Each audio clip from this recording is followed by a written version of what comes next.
Are you not entertained? Are you not entertained? Is this not why you are here?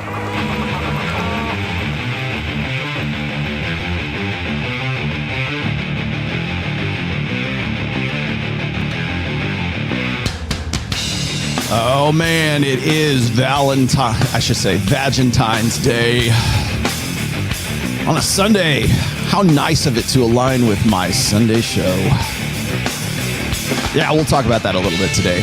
We're going to talk about seduction science of seduction, mechanics. We're going to follow up on my promise to you guys to break down the mechanics here. No, I'm not a PUA. No, I'm not a dating coach, but I'll tell you why that stuff works or it doesn't work. So I'm going to talk about that today.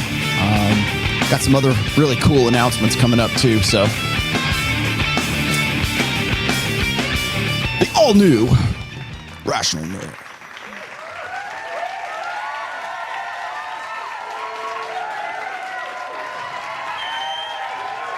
How do you like that? Huh? Thank you. Yes, you're seeing this live broadcast courtesy of my good friend El Zorro Plateador. This is now coming to you live from the Sony A6400, which is now installed. If things look a little bit different, let me know. If you like this, I will show you. Yeah, crispy. Am I crispy? Yeah, crispy. I'm still kind of jiggering the lights around here a little bit more because it's really weird to go from the low G. I'll show you that. You want to see the low G? This is the low G here. This is the old camera right here. See, it's not too bad. I mean, it's good. The thing I like about the low G is it doesn't have so much latency. This has just a touch of latency, and it might be because I'm going through through this new board, which is an A10 Mini, which is really nice too. So I can do like cool things like fade to black. How's that? I have a couple of other cameras here in the studio. I might monkey around with.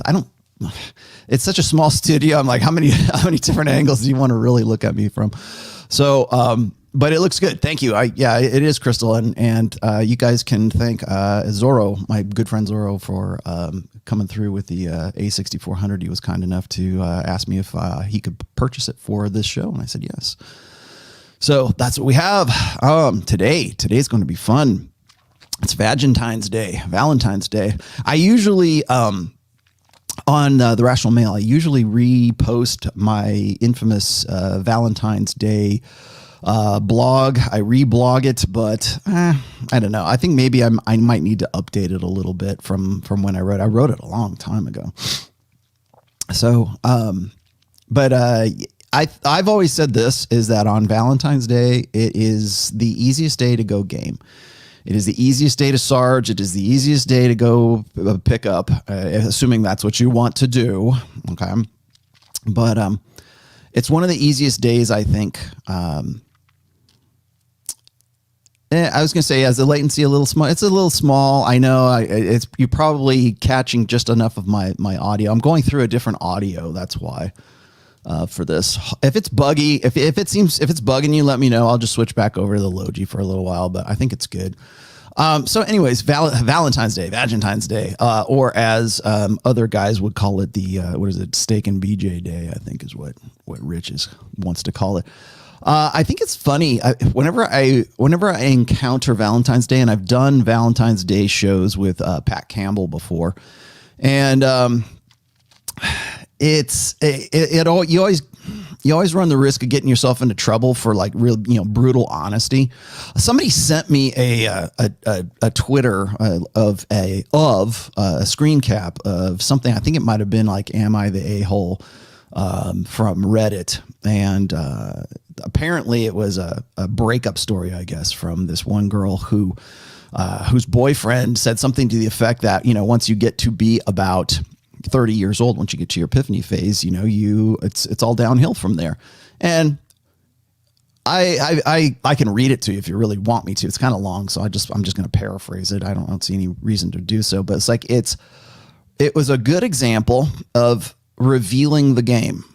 And I think that when Valentine's Day comes around, too many guys also reveal the game. They instead of playing the game, they want to talk about the game. And I'm the guy that talks about the game all the time, right? I'm the guy that goes up and starts talking. Do you want me to read it? I could. It's not really germane to today's topic. That's why I'm not going to read it, but maybe I'll do it on Wednesday.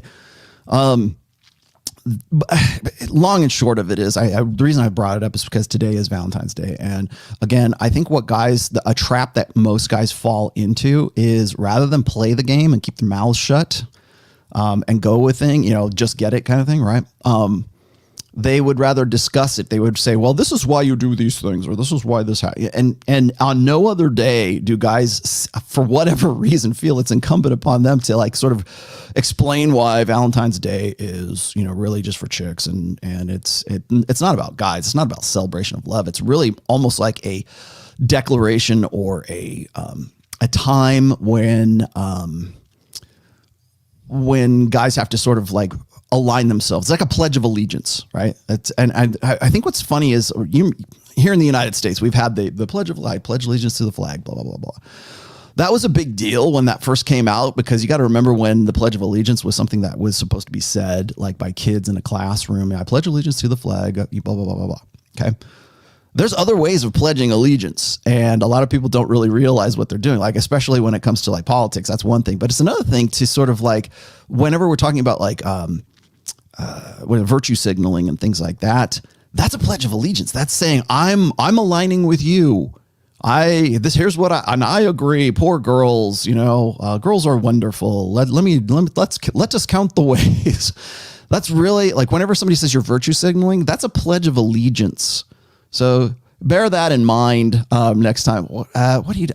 Avery? Hey, Avery, how are you doing? $25. Yes, you get to go to the front of the line. What's up, my brother? Last week, I called into Mr. Lucario's show and mentioned that you were planning to write a book on game. I asked if he'd be interested in a collaboration. He said very open to it. Okay. Yeah. Okay. We can get it started. It might be a nice collaborative effort amongst a lot of guys. I mean, I could put it together and publish it, but it'd be good to have sort of like input from everybody. I mean, that's really what I did with religion too. I wrote the book, but I use Dalrock as a resource. I use Rabbi Kaba as a resource. I use Abu American as a resource. I use a lot of those are just the ones I can mention off the top of my head. But whenever I'm talking about game, whenever I'm talking about Red Pill, you have to remember that Red Pill is really kind of like, to me anyways, it's sort of open source. I expect people to write code, right? Or at least try to improve things. Look at the Red Pill as a praxology, not as this, grift or this niche market or this whatever. It's like you're contributing to a greater whole that hopefully will outlive you and will outlive me and everybody else. So yeah, I'd definitely be open to that. So email me, man. You don't have to keep giving me $25. I appreciate them, Avery. Thank you very much. But hit me up in email. It's probably a better way to do it. So pickup is effortless on Valentine's Day. It can be. If you don't outthink yourself or overthink yourself. A lot of guys. What was it? It's I think it's Iron Rule TOMASSI number 8, I believe, which is a league of their own, right? Always let a woman figure out why she won't sleep with you. Never do it for her. And there's a lot more to that rule than I think a lot of people really realize. That's the league's rule. Like, never think that you're in a league. And a lot of guys say, oh, but I am in a league. Oh. Well, never think that you are. I'm not saying leagues don't exist. I'm not saying that there aren't like certain, there's a certain strata, let's just say, of quality guys versus, low SMV guys versus high SMV. I'm not saying that doesn't exist. It does. But you do yourself no favors by, shooting yourself in the foot by thinking small, right? What is it? Fortune favors the bold, right? So get out there, go do it. If this is a good, like I put out a tweet earlier and everybody, oh, I can't believe you did that, man. Why you talk about game? Well, today is the day, man. I mean, I wish today was like a Friday or a Saturday. Valentine's Day on a weekend, like on a prime day, like a Friday or Saturday. It's great. That's gold, man. Because right now, All you've got to do is, in fact, just do it right now if you want to. Go and look. Hopefully you're not watching the replay. If you're watching this live and it's still Valentine's Day, go look at your social media feeds. Go look at your face. I don't care, Facebook, Instagram, Twitter, whatever it is that you look at and you see like women are, you will see right now, live, black and white, women will be like, oh, men suck. Blah. They're all, out there with girlfriends and sucking down, box wine and whatever else and commiserating. And they're in a mood where it's like they want to be appreciated. It's almost like Valentine's Day is like the appreciation day. Right? Like, well, men should appreciate you more on this day and give you flowers and blah, blah, blah. It's supposed to be a celebration of love. But like when we, especially in Western cultures that are based on the romantic ideal, the romantic ideal almost uniquely falls on the shoulders of men. Romance is man's work. It's not women's work anymore. It's not. Seduction is not. This is a great segue into today's topic. Seduction is not women's work anymore. It's men's work now. Men are the seducers, not women. In fact, the best seducers in the world have always been men, like Don Juan, right? I mean, that's what we talk about, or the libertines of the Baroque period or whatever. The most of the most notable seduction, characters, I guess, personalities of seduction have been men. I'm not saying women don't. Well, women can seduce for sure, and it's easier for women to seduce. It's harder for men to seduce women than it is for women to seduce men, because they got what they want, right? I mean, that's like, yeah, that's great. It's easier to tempt men to cheat than it is for men to tempt women to cheat, unless that guy has really got skills and is really good looking and is a really good hypergamous opportunity. And the reason why women cheat is a whole lot different than the reason why men cheat. I probably should do, and in fact, I'll put it in the great big book of everything after the show. I need to do an episode on infidelity. I would probably go hand in hand with the monogamy show, but I really need to talk about like why it is that, I mean, I've talked, till I'm blue in the face about promiscuity and all this other stuff, but I really need to talk about why it is, what it is that motivates men to cheat and what it motivates women to cheat. That would be a really good one. In fact, that should probably be in the game book too. And I'm not saying go seduce. This is not an endorsement. God. All right. So there's that. So today is Valentine's Day. Please, if you are even thinking about applying some of the things that I'm going to talk about today, actually today's a really good topic for Valentine's Day.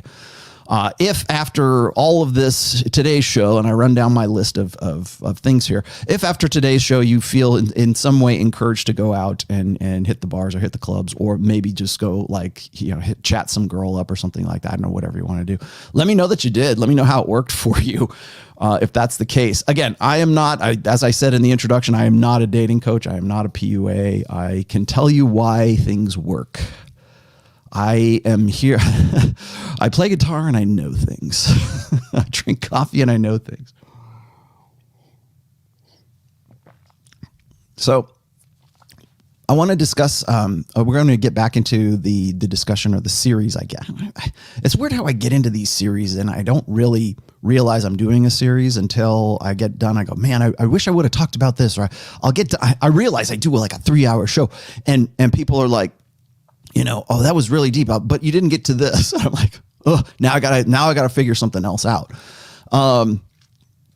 What were you saying here? Facundo says, could you do an alpha mindset escalation episode course? You want me to do a course?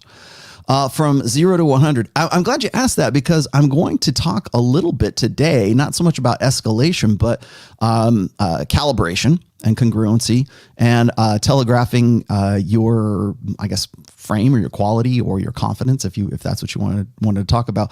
Alpha mindset is, again, that would refer back to your definition of what alpha is.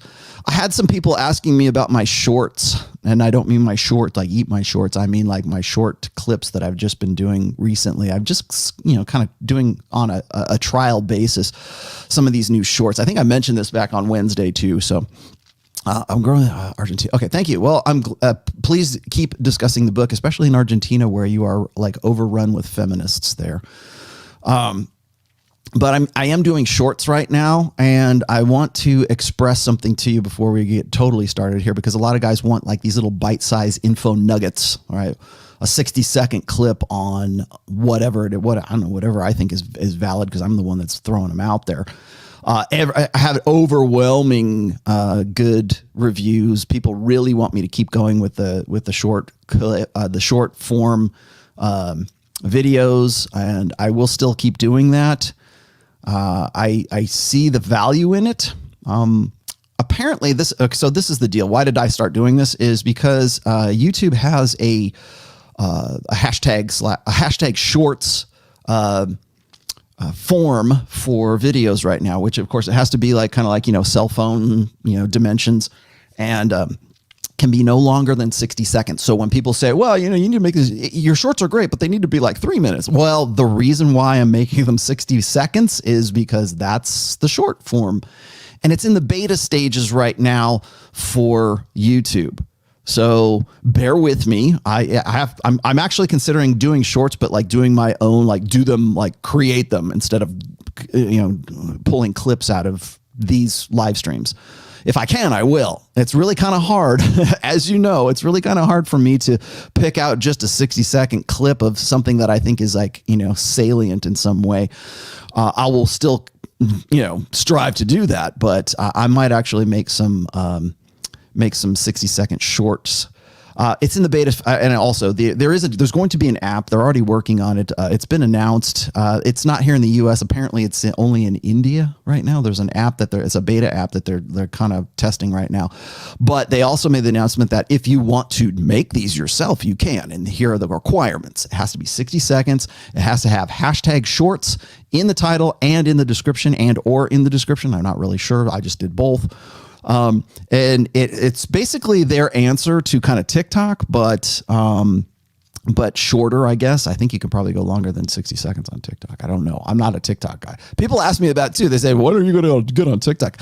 Never. I don't think I'm ever going to go on TikTok. Thank you. If I do, it will be in this short form. I might copy and paste one of these things over to it, but I'm not going to be making, crying videos or showing off my dogs or anything like that on TikTok anytime soon. There's also the stories thing on Instagram. And thank you, Fresh from Fresh Fit Podcast, for showing me how to do those things. Or, well, I knew how to do them, the value of those things. And so it's kind of like that too. Now, so it's like YouTube has an answer to that, or they're trying to anyways. Good for it. Thank you, YouTube. That's a good idea. You had a great idea.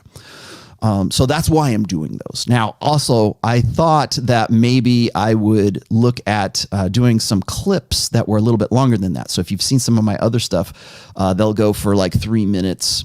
And again, something that I think is pertinent. Now, thus far, everybody's been really good about it. Everybody loves these things. I'm reaching different audiences right now because it really boosts up in the I guess algorithm or whatever when you do these things, because they're trying to encourage you to do shorts. So that they're already there when they launch the official alpha version of the application. Great, thank you very much. Again, YouTube, great idea. The problem is this. And I've discussed this about a bazillion times, and it's, again, pertinent to today's topic because I get so many people asking me about this stuff. Like, how come you go and do 3-hour videos? How come your books are 400 pages? How come your blog is you have all your 3,000 word essays on your blog? I just want, too long didn't read. Give me the nuts and bolts of it. Okay, great, I will. Here's 60 seconds short of a salient point from one of these things.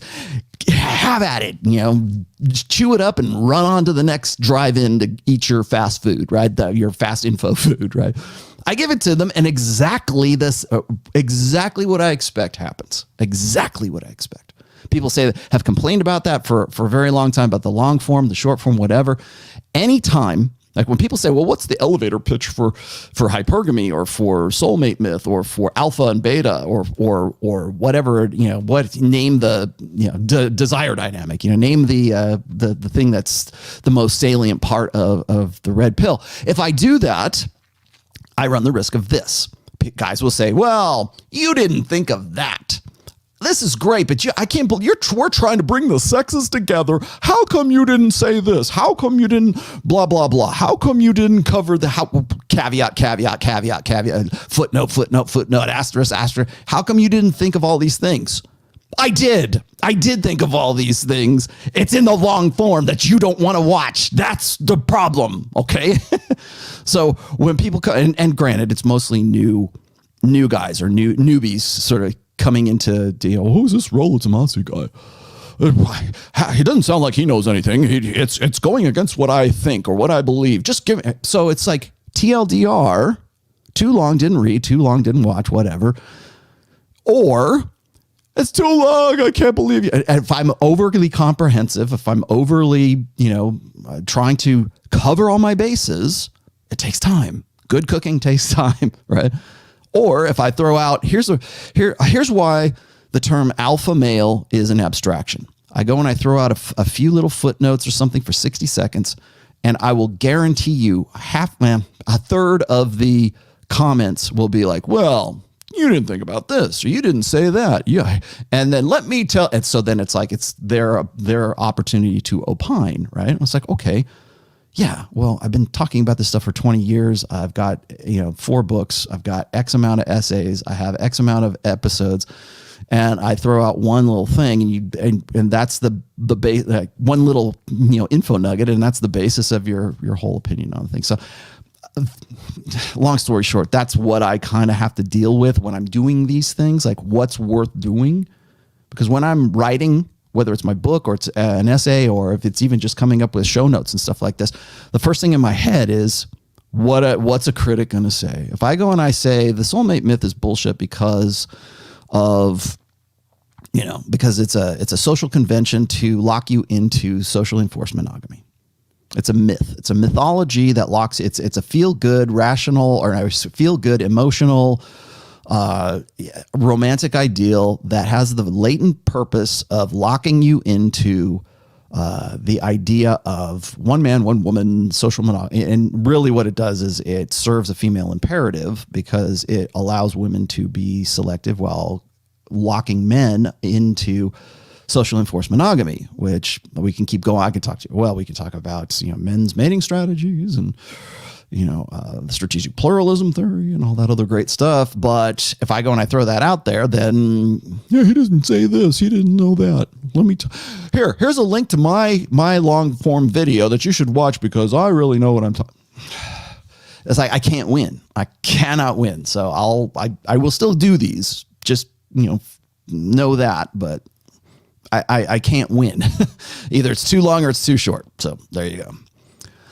And I see Sam Bada is now in the chat. Thank you, Sam, for joining us. Let's see. Instant gratification at its finest. Yes, it is. Welcome to the Generation TLDR. Okay, I got you too. Facundo. Okay, Myra, talk to you. All right, so today we're going to talk about, and here's the timestamp where ROLLO actually starts talking about today's topic, okay? So seduction mechanics and the art of pickup is the topic of today's show. I've got my show notes ready to go here. First thing I want to do is just do a little bit of remedial stuff here because a lot of people are going to wonder, like, why is it called game? We talked about game last week. And let's just do a quick review here. Hello there, children. How's it going?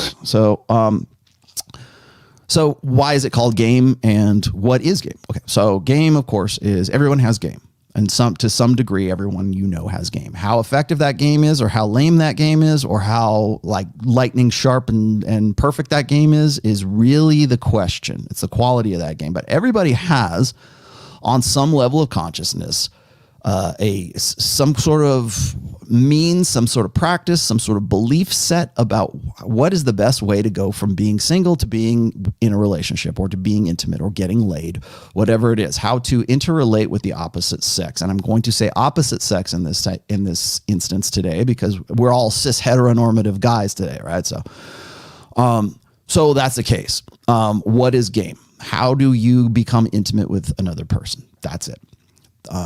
So when I'm talking about game, I'm talking about it in that kind of meta sense, Not so much about like, well, he doesn't know what game is. Game is when you go and you run cocky funny and agree and amplify. And that's PUA. That is a form of game. Most definitely it is. In fact, it's something that's a little bit more codified and a little bit more better understood, I think, today as a result of the early PUAs.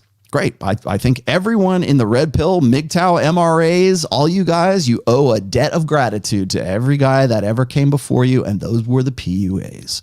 Those are the guys who said, screw it, let's all get together and compare notes and go out there and see what are the best practices and what are the best ways of thinking about going from single and sexless to getting into a relationship or banging multiple women or increasing our notch count, if that's the goal.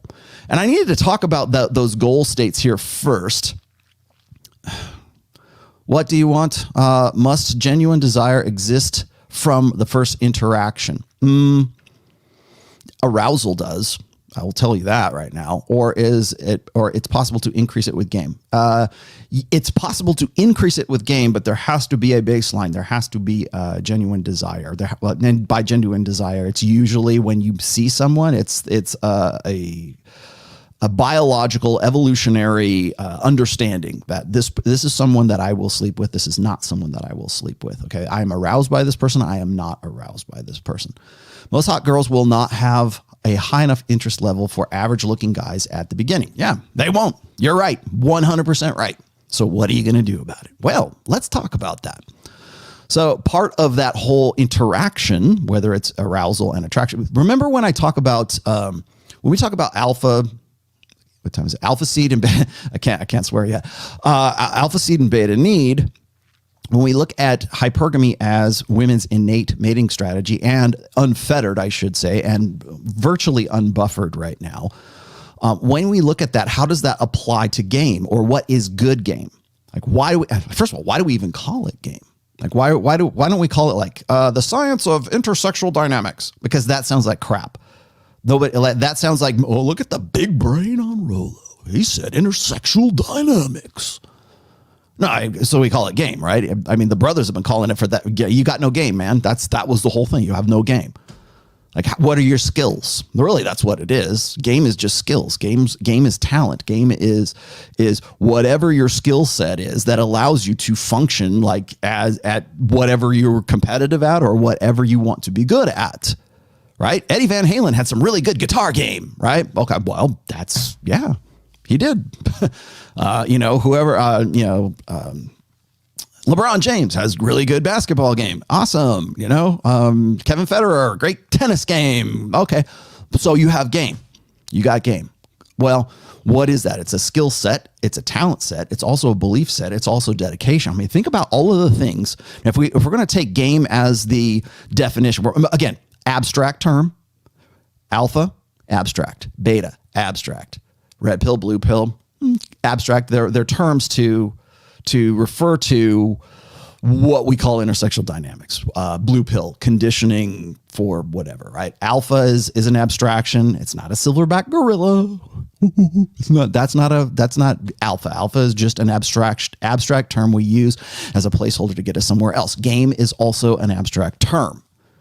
So when somebody says PUA or whatever, then at least I got an idea of where they're going with that. But if you say game, I mean, there's lots of different kinds. There's day game, there's night game, there's social circle game, there's Bible study game, there's your family, your sister has a hot friend game, right? There's bottle service game. Okay, so game in this sense is, what am I using? What are the skills? What are the tactics? What are the logistics? What are the practices that I think are going to work? Beta's, you are absolutely 100% correct there, Aiden. Does beta need override alpha seed for women in epiphany phase? Okay, we'll get back. Let's keep it on topic, my friend. We'll talk about different phases of maturity today too, and what works. Okay, stay on topic, please. Focus, everybody. Focus with me today. You lose. Good day, sir. All right. So, and yes, I do have the Don DeMarco thing. I'm not going to do it right now. Gosh, you guys, you're animals. You're animals today. So, game is a practice. But it's also a belief set. It's also, what do I think what do I want? What's my goal? Like, I don't think a lot of guys, when they start learning PUA, certainly in the early days, and I think even now, the guys who want to improve with being able to interrelate with women. Let's just let that. I think maybe that's a nice sort of outside the box definition. Like they're looking for social skills, essentially, is what it is. When the early PUAs were teaching their classes and they're doing infields and they're doing, when Mystery is showing you the 3 different stages of seduction, that kind of stuff, and you're going to these, all the early PUAs material, the guys who were attracted to that were really guys who weren't getting what they wanted. They weren't getting the results they wanted. They wanted to either get laid or they wanted to find some way to lose their V card or whatever. Like, I think it's interesting today that we even call incels because there's no such thing as an incel. If you want to get laid, you want to lose your virginity, you can do it today. That's not a problem. But what you can't do with a lot of money, what you can't do with your virginity, that you can do with game or with understanding, intersexual dynamics, is increasing your social skills, increasing your social intelligence. And really that's what these guys were seeking. So, but what were they seeking? That's the methodology though. Like I gotta be able to interrelate. I need to be more smooth, man. I need to be more extroverted. I need to be more attractive. I need to be more arousing. I need to be more, whatever it is. There's something that they want to change. I believe I'm quoting Mystery when I say this, is you will only get what you've gotten if you keep doing what you've done. And that was sort of the catalyst to break you out of this idea that if you keep doing what you're doing right now, you're not going to get that result. It's like the definition of insanity is to do the same thing over and over and over again and expect a different result every time. And I mean, that's the stupid general idea, but thank you. Rollo, you bridged the gap between Evo Psych and game. Thank you. PUAs used that knowledge and iterated on it in the field. Yes, they did. Honestly, and just as a side note here, Ian, Mystery actually had a pretty good grasp of like the early Evo Psych underpinnings, I guess, of what it was he was talking about. It made perfect sense, especially when he was talking about like mate guarding and altruism. And every once in a while, Mystery would sort of, he would give away, I think, sort of how he came to different things. But like the early PUAs were interested in practice. That's it. And that's what people criticize them for the most, is it's all practice and no theory, right? Mystery would add theory back in the day. But when you're paying for a seminar, you're paying for a DVD, you're paying for a book, you're paying for a class, whatever, it's like you're expecting results, and I get it. That's what even if that's not what is being advertised, that's what's being expected by guys. And I think early on, even in RSD and even in like Mystery Method kind of stuff, and all fast seduction and even So Suave, the idea was what do I do? Just tell me what I have to do. It's that practice. It's that routine. How do I go from single and sexless to getting in a relationship? And so I think they, in some ways, they sold primarily, they sold primarily the practice rather than the red pill, right? It was just game. It was just PUA. It was just the things that were sort of the process. They're selling a process. And it's pickup artistry, not pickup science. However, there are some very fundamental, basic building blocks and principles, or psychological principles, that are based on psychology, sociology, even anthropology, you name it, human interactions, interpersonal interactions. There are a lot of different scientific subfields, and there's a way of sort of explaining basic human nature and men's nature and women's nature. And how can we hack that? That was the idea anyways, was how are we going to hack this? How are we going to make this work in our favor? How can we leverage this knowledge? And even if it's not 100% accurate, it's accurate enough for us to create what's called a predictive framework. And that's really what game boils down to. Can you predict behavior? Can you predict desire? Can you predict what this woman is going to be interested in and what this woman is not going to be interested in. Because even the worst critics of game today, they're still operating from what they think is a predictive framework. Keep that in your head. Write that down, children, because that is a very important, abstraction to remember. What is a predictive framework? Is it always accurate? Is it always 100%? No, it's not going to. That's why it's pickup artistry. It's not pickup science.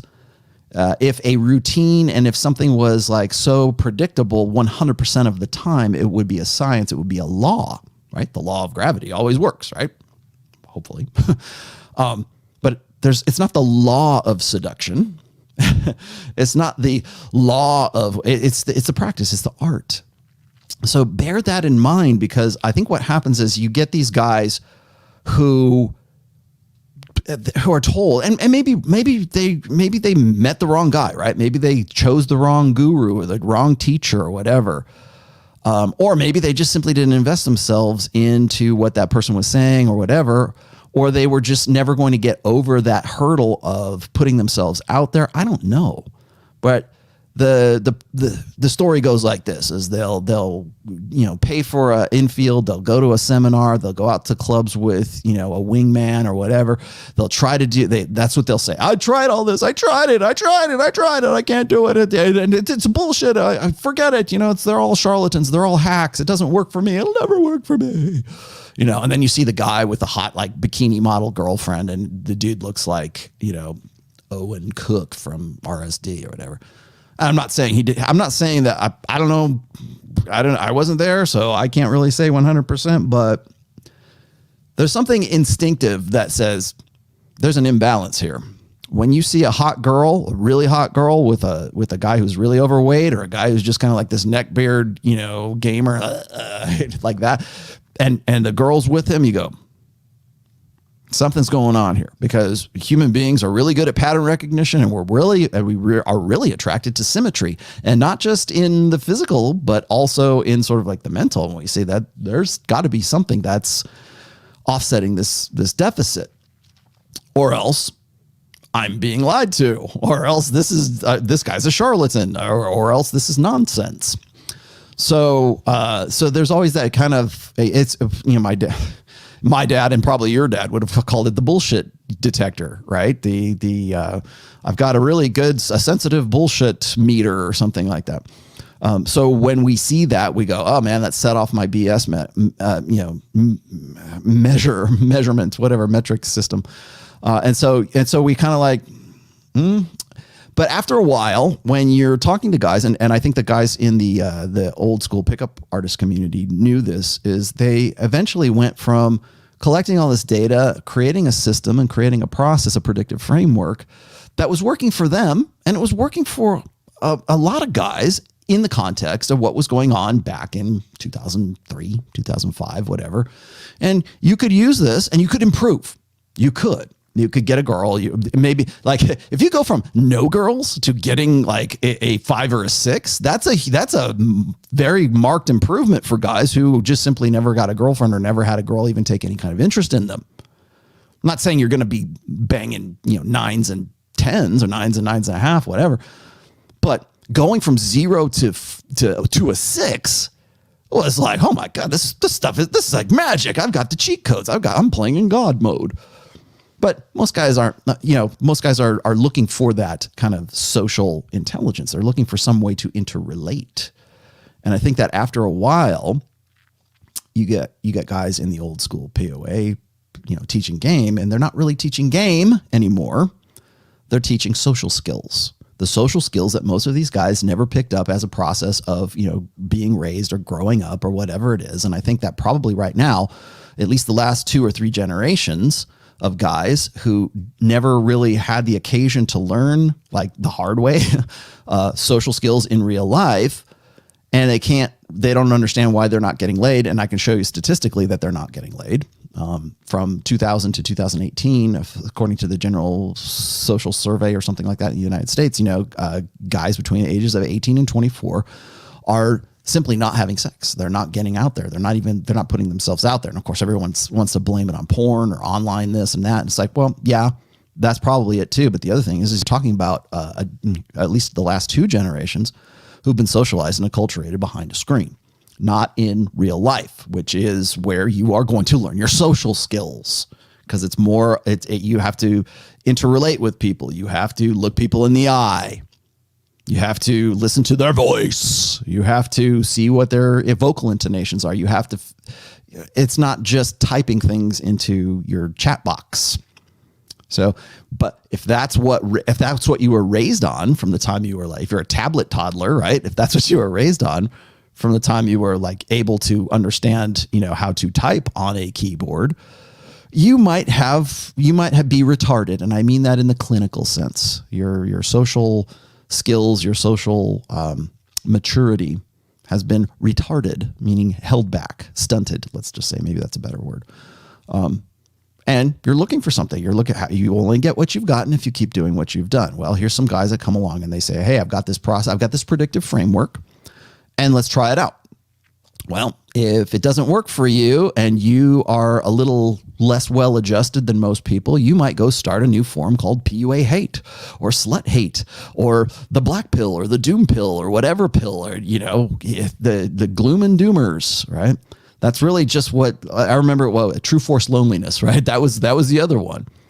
And yeah, you're going to commiserate and you're going to say, these guys all suck. Let's form a coalition and bring these guys down, right? Well, what you're really looking for is a practice and a way of belief. Even the worst beta chump is still looking for something, some methodology, some predictive framework that will get him what he thinks he wants. That is game, my friends. That is game. What is the best practices? What are my belief sets? What are the logistics? What are everything that contributes to what you think should work with women, should work with other guys, should work in a social context, whatever it is. In this case, we're talking about intersexual dynamics.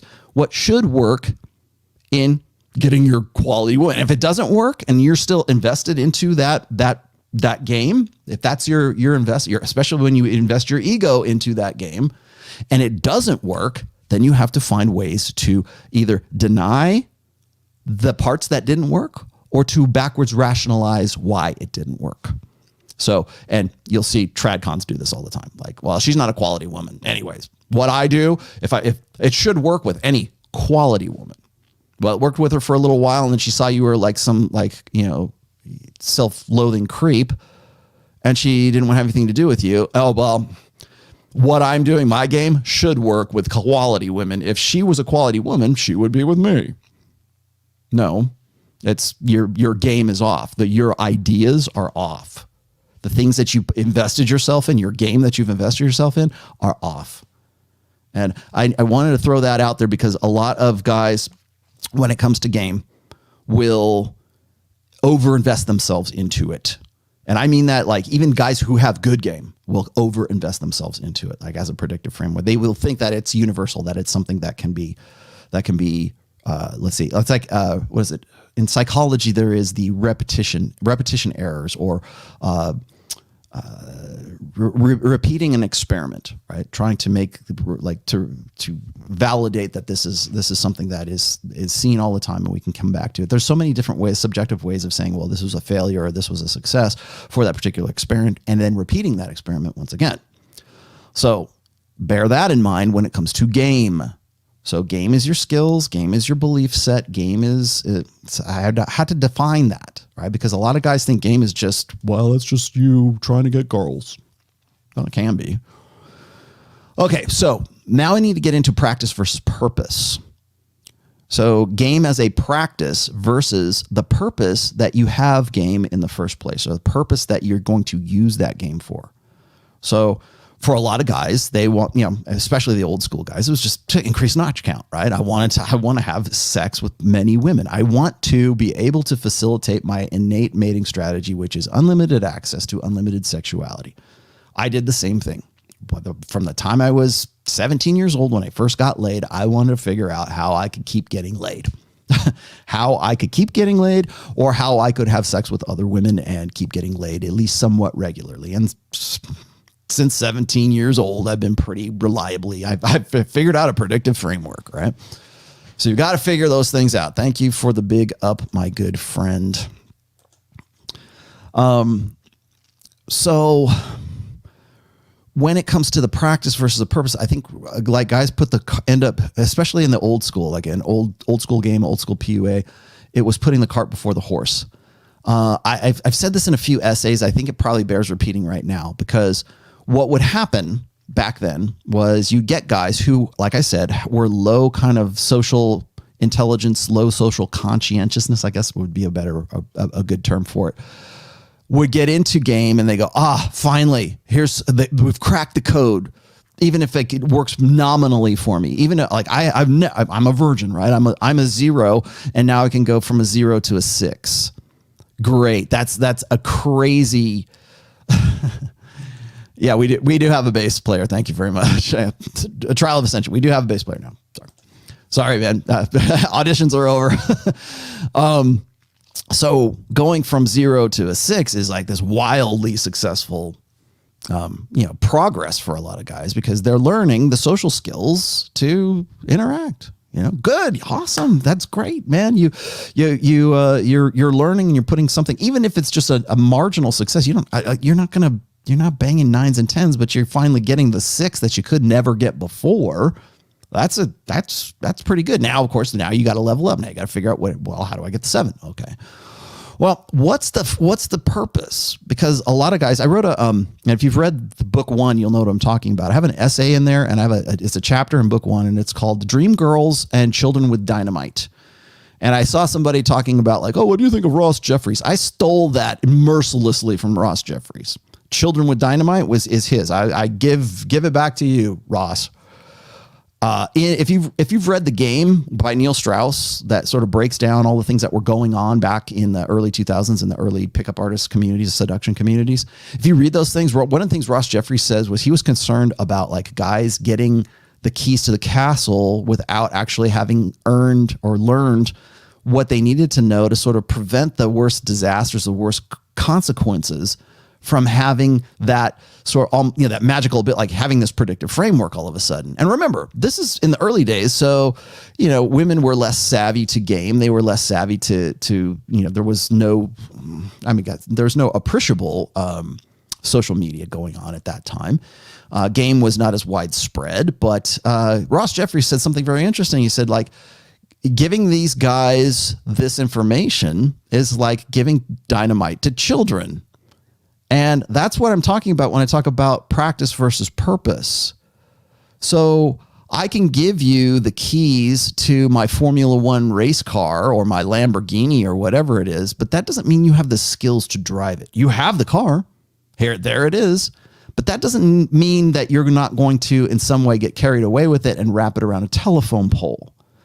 It's like I've used this description before. It's like being a white belt and somebody just straps the black belt around you and says, okay, go in there and spar with that other black belt, whatever your martial art is, right? That's the analogy. Go in there and you're probably going to get your ass kicked. I mean, maybe you might be able to dance around a little bit and pretend because you're cocky and you've got a black belt on, right? But after a while, you're going to have to actually have the skills. And those skills come from learning, from failure, from rejection, from snapping back from that. It's a process. It'd be great if we could just upload all this great skills to our head, like in the Matrix, like, I know Kung Fu, right? It'd be awesome if you could do something like that. But you can't do that. Not readily, not yet, maybe soon. Who knows? But, and even if you could, there's still the process. There's the experience. There's the lived experience that goes along with it. So it's not like just uploading something to your brain and suddenly you know Kung Fu. It's the process of having to learn Kung Fu. It's the getting your ass kicked. It's the muscle memory. There's so much that goes along with it. It's all, and most of it's mental and physical, right? It's just this, learning and memory and training and everything. Again, I'm using martial arts here, but it's the same principle when you're learning like this, trying to teach you social skills you should have learned when you were 10 years old. And now you're 30 and you're going, okay, mystery, teach me how to talk to girls. And your focus isn't on the process of learning social skills and becoming something more. Like, remember, everybody says, ROLLO doesn't talk about authentic masculinity. Okay, well, that's the process, right? Coming into that, you don't just like read a book, or you don't go to some guys, Apex Mindset, Pinnacle of a Man, well, whatever, the Art of Manliness. Go to those, and suddenly you will be. Today I am a man. No, you don't learn that way. You don't learn from just reading a book. You got to go out there and get your ass kicked in the ring, and come back and say, okay, now I'm going to go back again. I'm going to put myself out there, and I'm probably going to get my ass kicked again, but it'll be less of an ass kicking than when the first time I went into the ring, because I'll have learned some things and I'll, dodge out of the way, right? Remember in the Matrix when Neo and Morpheus were first sparring, and he's trying to get, Neo to like actually punch him, like hit him, right?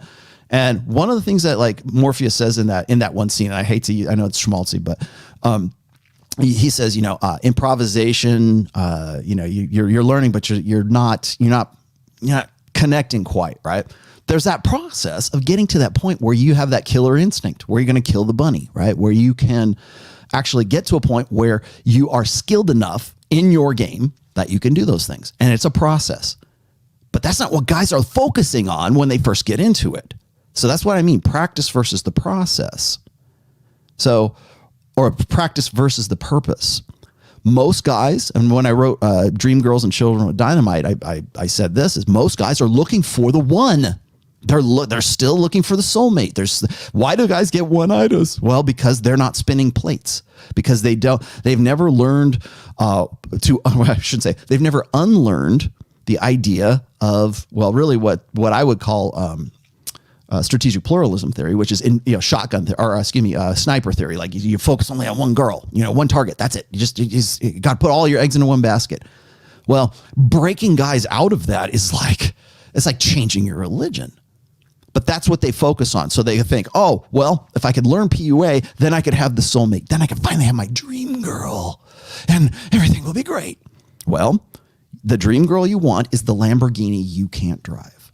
The dream girl that you want is the Formula One racer that you really want to race at 200 miles an hour around these really tight curves, but you'll probably end up killing yourself. And in some cases, literally so. So the purpose of game has to be something that you have in your head, and you have to stick to it. Say, okay, I'm only doing it for this right now. Maybe I'll get, if you read any of my plate theory series, which is a 6-part series, it's on my website, therationalmale.com, or you can get it in book 1. If you read that series, you'll notice that I don't always like this. I get criticized of this all the time. Well, Rollo only just wants you to go bang random hoes.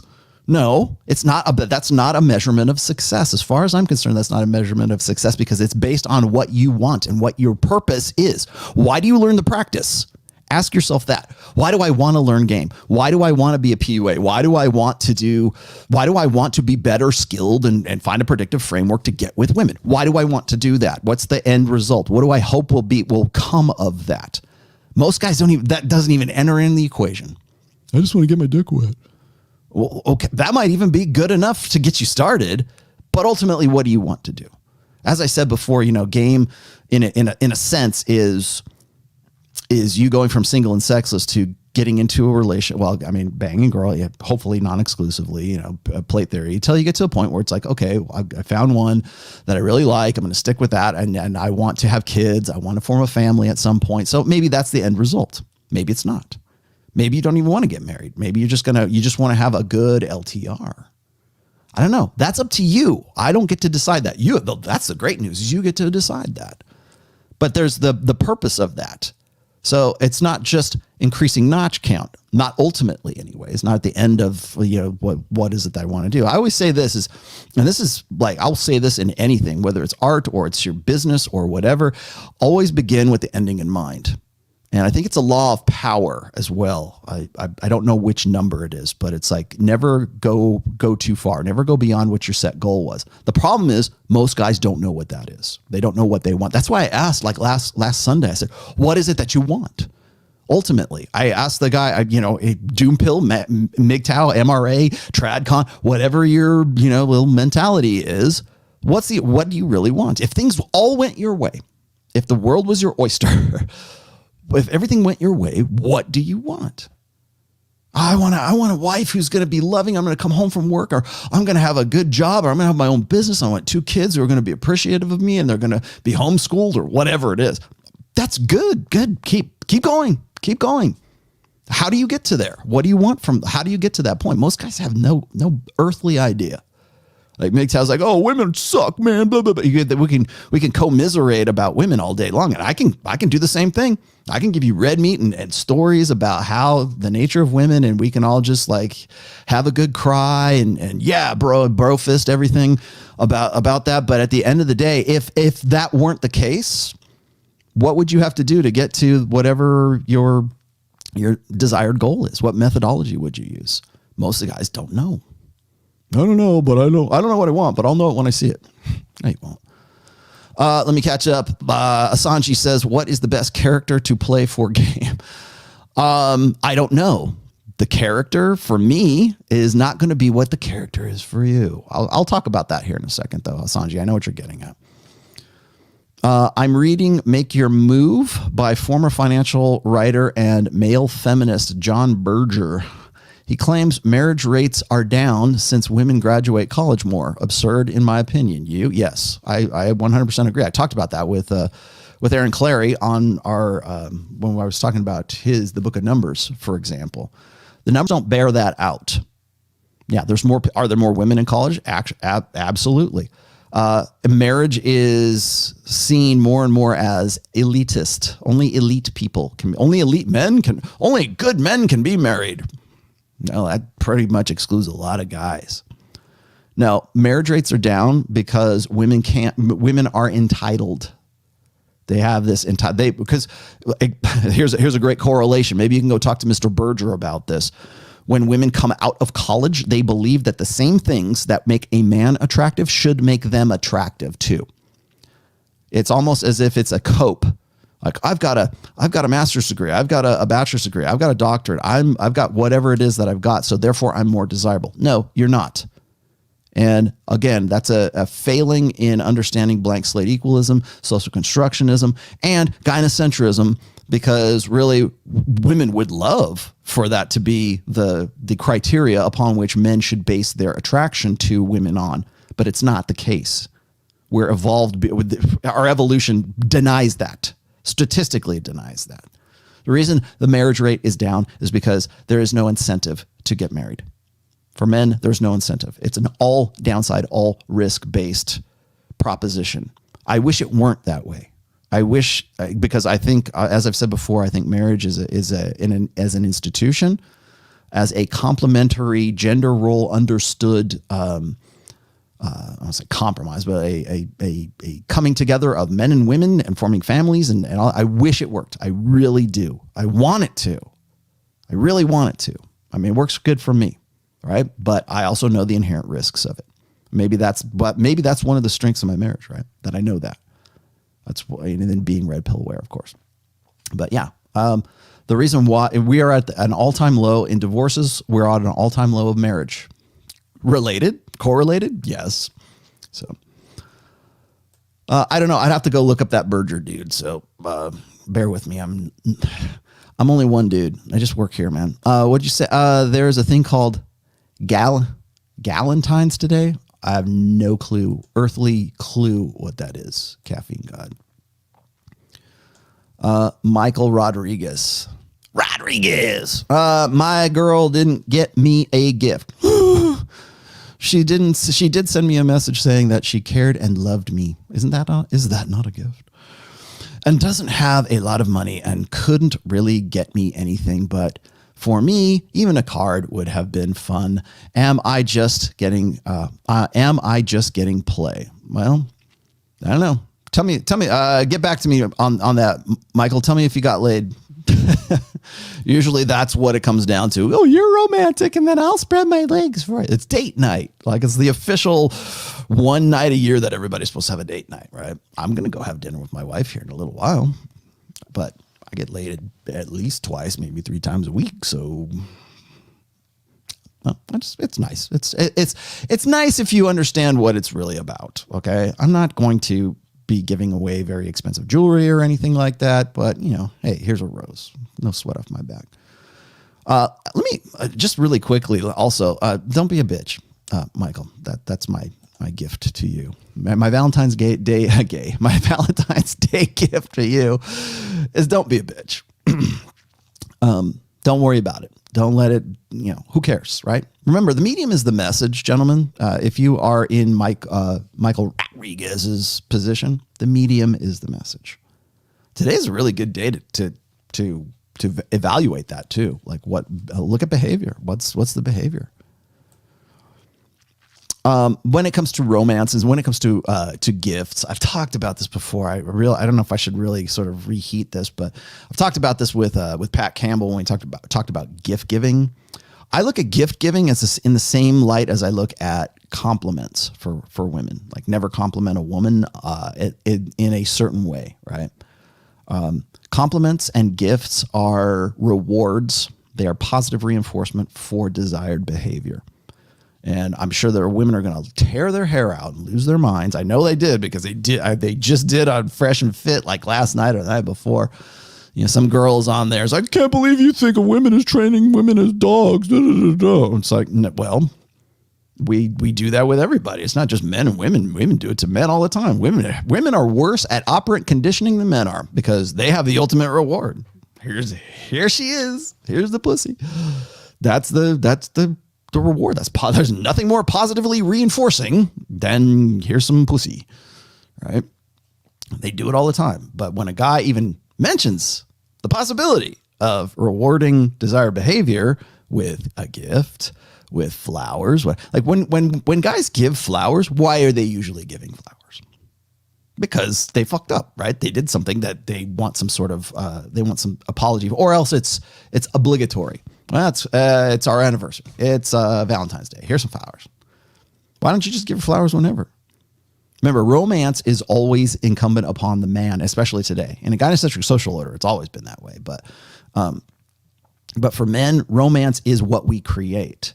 And most guys don't you can't really create romance if you think about it. It's not like date night is not something that you're going to, no romance will be created in a date night. Sorry, conservative evangelical Christian guy trying to get his wife to sleep with him again. Compliments, especially over compliment, or self-deprecating compliments for women, like in the hopes that it will compliment her. Dead. You want to know why you have a dead bedroom? That's why you have a dead bedroom. Constant appreciation, it's again a law of power, right? The over circulation makes the price go down. Valuation is based on scarcity. And I don't think enough guys really realize that. I'm not saying don't. I'm just saying back it up. 90% back it up for most guys. Back it up. Nicholas says, hey, Rollo, your fan from Moscow. All right, man. Moscow. Hey, did you see me in the RT? Did you read my RT thing? I know that's Russian Times. I was on Russian Times not too long, about a month or two ago. I'm an expert on vertical and short form videos and want to help you with producing them. Great. You know what you can do, Nicholas? You can email me, and my email address is in the description. I will be happy to have the help at this point. My biggest hesitation, though, Nicholas, I'll tell you this. I'm sure you have the skills. I would love to have the help. My only reservation is having a guy who would know what clips to pull. So, but hit me up, email me, rtrationalmail@gmail.com. Aiden, once again, just a note of appreciation listening to Rollo's content. Early AM on the way to the gym. Good. It is like having conversations I've never had with my father. Well, good for you. I hope so. Am I the dad you never had? I hope not. I hope you had a really good dad, but I'm happy to fill in the blanks. I'm happy to cover the parts he didn't get to. Noah Crandall says, play some black metal, Rollo. You want me to? I put that up there as a poll.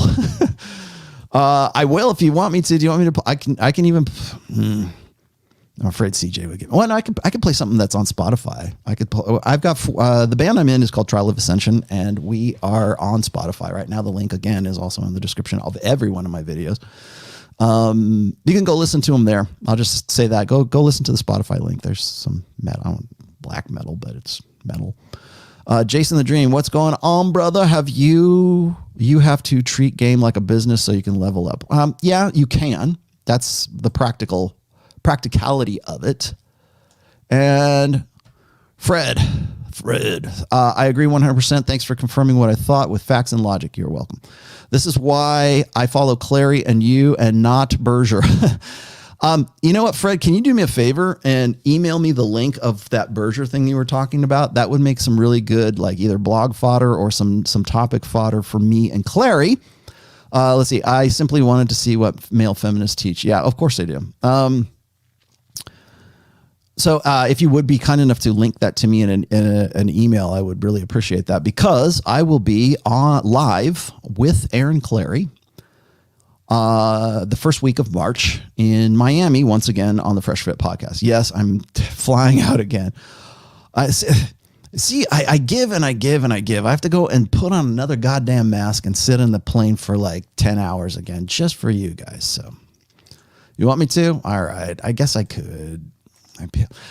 Well, you know what? I don't have my Helix set. I would do it right now, but I don't have the Helix set up. And that's not the point of today. You guys want me to, if I do music, if I played some guitar for you, I asked this in a poll. People want me to play, so I could do it. Maybe I'll do some like short form stuff with a little bit of playing. Again, it's kind of like, I don't want to be like, oh, pat myself on the back. But again, if you want to hear me, you can always just go to this Trial of Ascension link down there in the middle. Okay, so I got to practice and purpose. So that's important for you to remember, because I'm going to give you some, like, I'm going to cover the next thing I'm going to do here in this next hour is I'm going to cover some of the basics, some of these I won't say techniques, I guess, routines, techniques, things that have been taught by PUA, like traditional PUA game, like pickup, right? And I'll explain to you why they work and what's the underlying, or what maybe why they won't work for you, depends. But what are the underlying principles behind these? But I needed to get those things out there because I don't want you to be sort of like the guy from Dream Girls and Children with Dynamite. Because I can tell you why these work, and people will go like Neg Hits, right? Oh, I'm gonna go, insult a woman and she'll like me for it. Like that's bonehead, like zero social intelligence, no congruency guy thinking that, or else they'll make fun of that, right? All of these things that I'm going to talk about today, like we're going to get into like frame, we're going to get to Neg Hit, Amused Mastery, cocky, funny, all this other good stuff. I'll talk about that.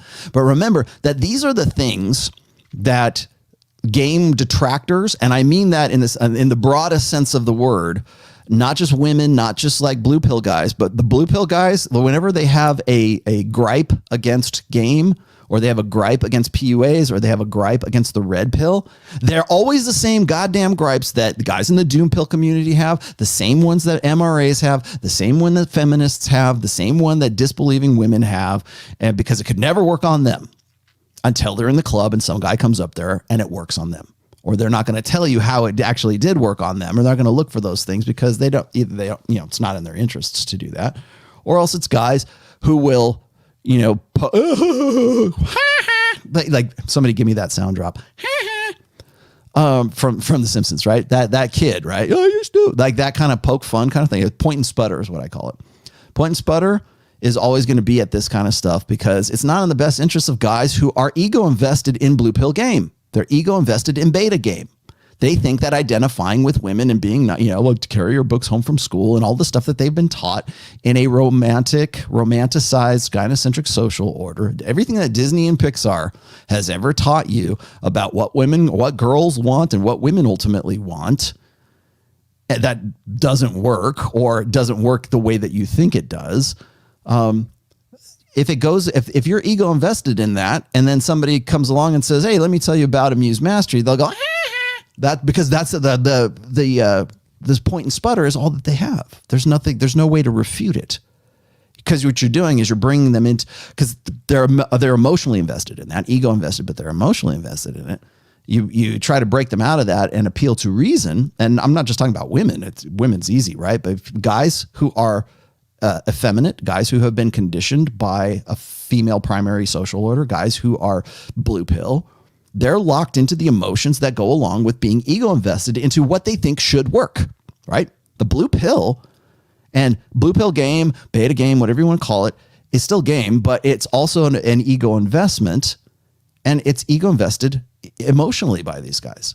So for me to say the red pill works and here's why is like saying you ain't living your life right. And so and if I go and I show you in black and white and I show you the sky is actually blue and you don't want to accept that, you either go into a denial or you mock it because it's the only defense. It's the only, I don't want to go too Freudian here, but that's an ego defense, right? Look at you. Imagine being so insecure in your masculinity that you would think girls really like a neg hit, right?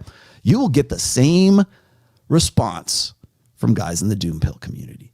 You will get the same response from feminist women. You will get the same response from guys who are invested in in blue pill beta game because that's their predictive framework. And they're hoping against hope that that's what they believed. Yeah, I did actually get that. I was there 3,000 years ago.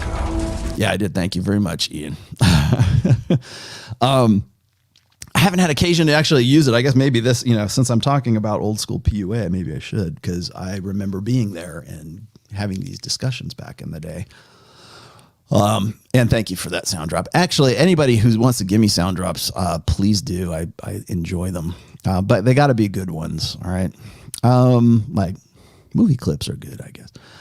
Could you also talk about Kino, push, pull, and the takeaway? Yeah, it's on my list, actually. Also, to what extent building comfort and rapport are relevant. That's also on the list. Don't worry. We're getting to that, James. I promise you we'll get to that. Bumble IPO'd. Yes, I saw the IPO. Would you invest in Bumble stock? Temporarily. It will probably go up for a little while until something technologically replaces it or something comes along that's better. Yeah, but it's not Apple. Maybe, will it make Instagram obsolete? No, it won't. Also, you check your Patreon messages. Yeah, I do. And I read that today, Marcus. Thank you. I did get that before I came on. I read all my Patreon messages, as a matter of fact. I'm getting back to Patreon because I've got something coming up. I'll wait till the end of the show. I'll tell you all about it. Project Althea. My tribe and my tribe are the men at my gym. Good. After months of injecting red pill knowledge into conversations without being overt, 3 of us are now openly talking about your work. Good. Thank you. Keep the conversation going. That's the only way change happens, man. I'm only one dude. You have to help me. Each one tell one, and do so unapologetically. I know sometimes it might be a big deal. You might be a little sketchy about that, but you have to. The only way shit sinks in with people is not by me doing this. It's not by typing out the next blog post. It's not me, doing whatever. It's you guys having conversations. Conversations are what the system, the matrix, fears that more than anything else. That's why they don't want men to get together. That's why they want to shame you for getting together and talking about it. That's why I even put this in last week's show notes. Why does a greater gynocentric society hate game? Because it's men getting together and communicating. Why do they hate conventions? Why do they hate podcasts? Why do they want to ban certain people? Why do they want to squelch conversation about this stuff? Because they understand that on some level, they understand that those conversations lead to change that directly threatens them, that directly threatens their ego investments, directly threatens their belief sets, directly threatens all. Again, this is something I wrote in book 4, but religion on sale. Go get it right here, right there, that one. Go get it. Let's see, but yeah, conversation is key. And you need to do so unapologetically, and you need to do so bravely, and form your tribes, because that's the only way things are going to change. If everyone is red pill, would that make game harder? No, it wouldn't, because not everyone is ever going to be red pill. I'll tell you that right now. Rollo, if we were all alpha. Sorry. Oh, by the way, wait. I missed my drop. Devil Mountain Coffee. Get it. The highest caffeine content that I've been able to find anyways. Thank you, Rugby, for the suggestion. It was wonderful. I'm a coffee fiend. I am shamelessly so. So anyways, If you see me on any of the Fresh Fit podcasts, I'm like, I've always got a coffee cup in my hand when I'm doing it. These guys are like throwing back like, Grey Goose, and I'm here with Colombian coffee. Taking notes. So anyways, so that's that. Why is that's a great segue. Thank you very much, Project Althea. Because my next topic is why is learning game discouraged? And that's why. Because it is a threat to, it's a power threat. First, like on a social scale, on a meta scale, it's a threat to gynocentric dominance, gynocentrism setting the theme or setting the normalcy, like normalizing whatever it is. When it comes to female empowerment, the feminine imperative, which if you've read my books, you know what I'm talking about. So that's why it is discouraged, because the reason why it's really discouraged, especially seduction science and pickup artistry, is because it is something that has at least the possibility or the underlying purpose of it is to do an end run around the hypergamous filter. I talked about that last week, so I won't belabor it too much today, but essentially what is this is that when women come into power, when they come into social power or political power or even like family power, personal power, where they can be an authority or they can normalize certain things or they can force their interests, their imperatives on society, the first thing they do is look for a means to create security when it comes to the hypergamous doubt, hypergamous optimization. If you want to know why men are supposed to find hugely overweight, grossly obese women attractive, and the reason why they say it's because men's standards of beauty are all socially conditioned. No, it's not. And I can show you 1,000 different studies as to why it's not. It's a natural, evolved, innate thing. Guys are looking for, younger, hotter, tighter. They're looking for availability and sexual fitness. But the reason why women want that is because it increases women's control over that security from being insecure about whether or not they're going to find a guy who's going to reproduce with them. Women have to have I've talked about the reproductive problem, and I usually frame that in terms of men. Women have a reproductive problem too. And if you're grossly overweight, ladies, if you're the average woman who is like 170 pounds and 5'6" and a little beach ball, that's in the United States anyways. If you're part of the 75, 80% of women who are overweight or morbidly obese, it serves your purpose if men can be conditioned to believe that the only reason they don't get a hard on for you is because they've been socially conditioned to think that they should want the supermodel in the centerfold. The genetic celebrity, right? Which is nonsense, absolute nonsense. But in a gynocentric social order, if a guy says anything even different, or you have that conversation with your friends about that, then suddenly you're a misogynist and you need to be canceled and you need to never be able to work again. And you need your family to shame you and you need your boss to fire you from work and you to lose your tenure at your college or whatever else it is, because it hurts their feelings. Reason, rationality, reality is, there's no safe zones. There's no safe spaces in reality. Okay. And so when you see rational, reasonable, empirical truth, sometimes that hurts your feelings. Sorry. But that's basically the reason for it. Okay. So the reason why people hate game so much is for women, it's easy, right?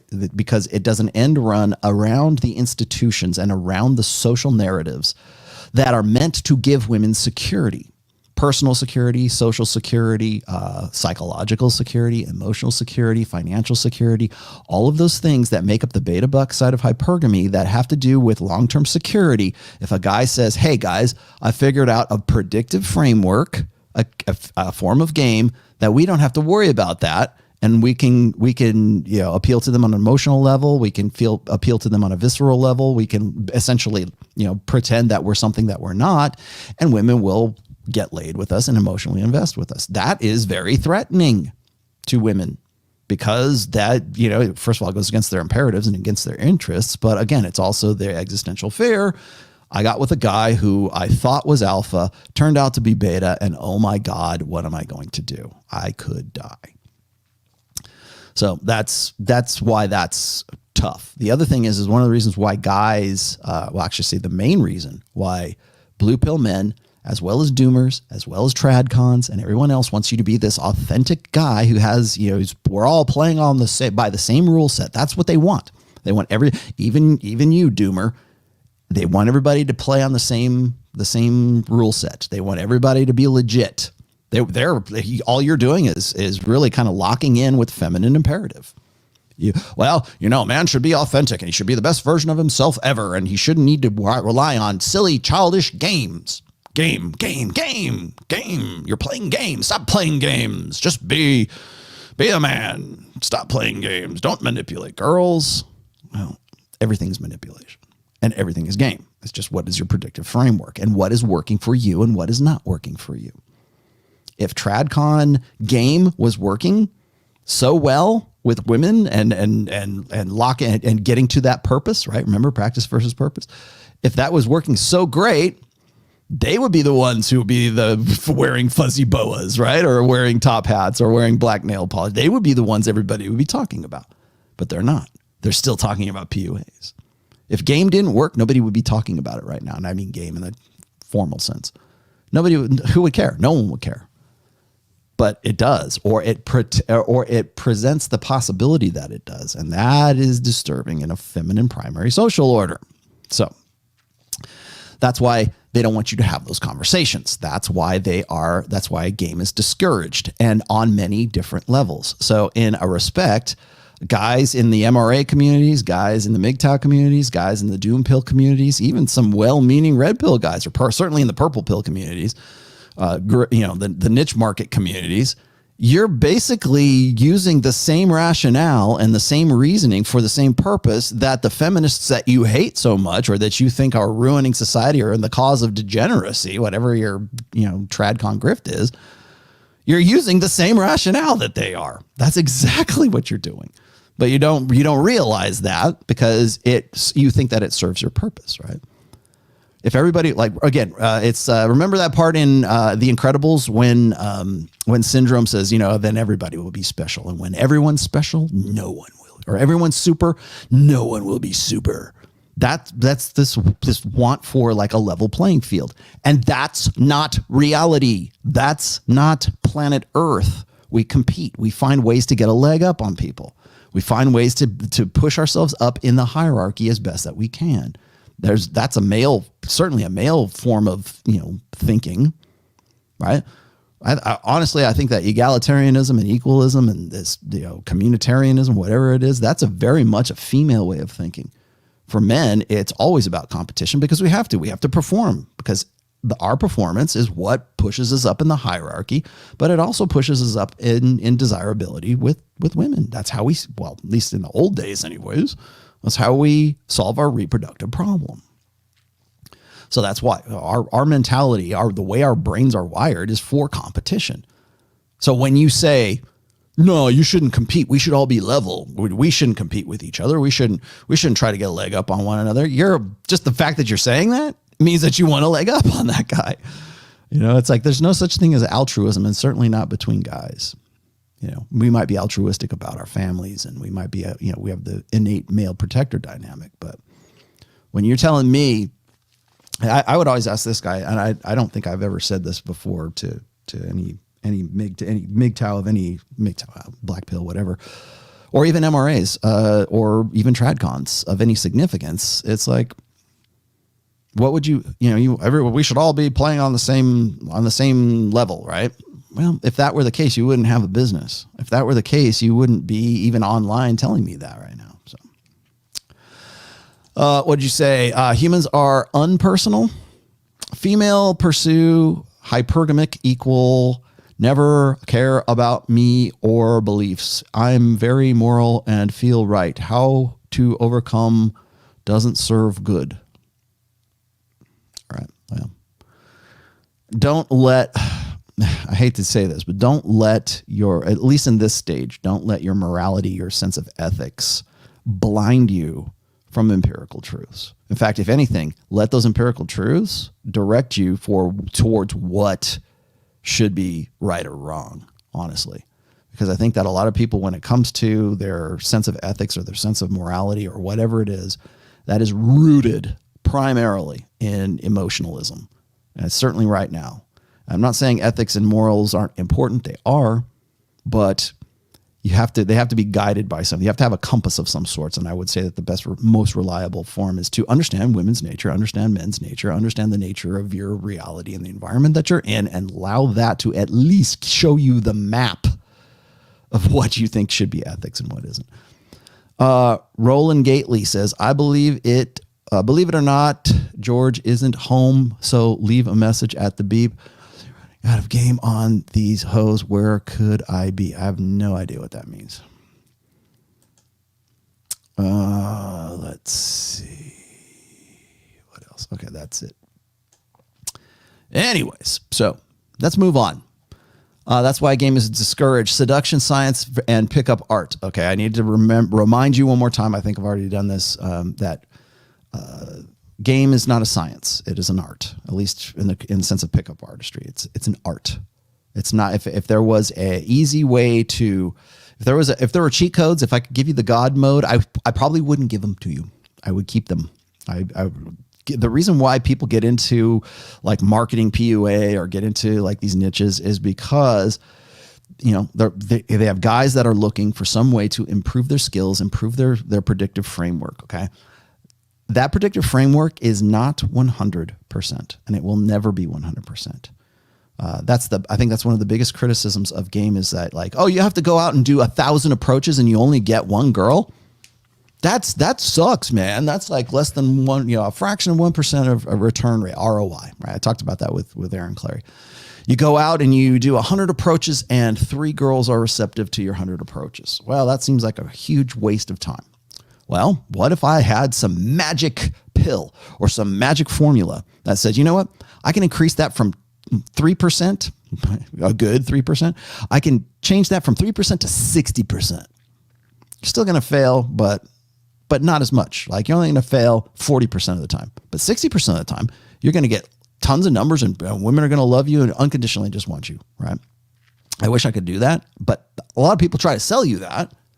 But really what they're doing is, you know, sort of giving you the idea that there's cheat codes. And again, like I was saying, with the TLDR generation, that's all that matters. And if it didn't work, then we're going to form this big giant forum and we're going to talk shit about guys who it didn't work for, right? Or from guys who didn't work for. So remember that it is not a science, but it uses science as far as the mechanics are concerned, or it should use. It should use the praxology of a red pill should inform your game. As I said before, just a minute ago, when it was about like ethics and morality and all that stuff, it's better to base those things or use empirical data on a new order understanding, let's just say, of intersexual dynamics, new order understanding of women's nature. And you could see we have access to data on women's nature that we have never had access to in the history of humankind right now. And you can go get it right here. You can get it on your computer, your phone, whatever it is. It's right there for you. And I think it's important to remember that, because all the guys that came before you that contributed to that data, they didn't have that data. So is there a science to it? Is there like something empirical to it? Absolutely.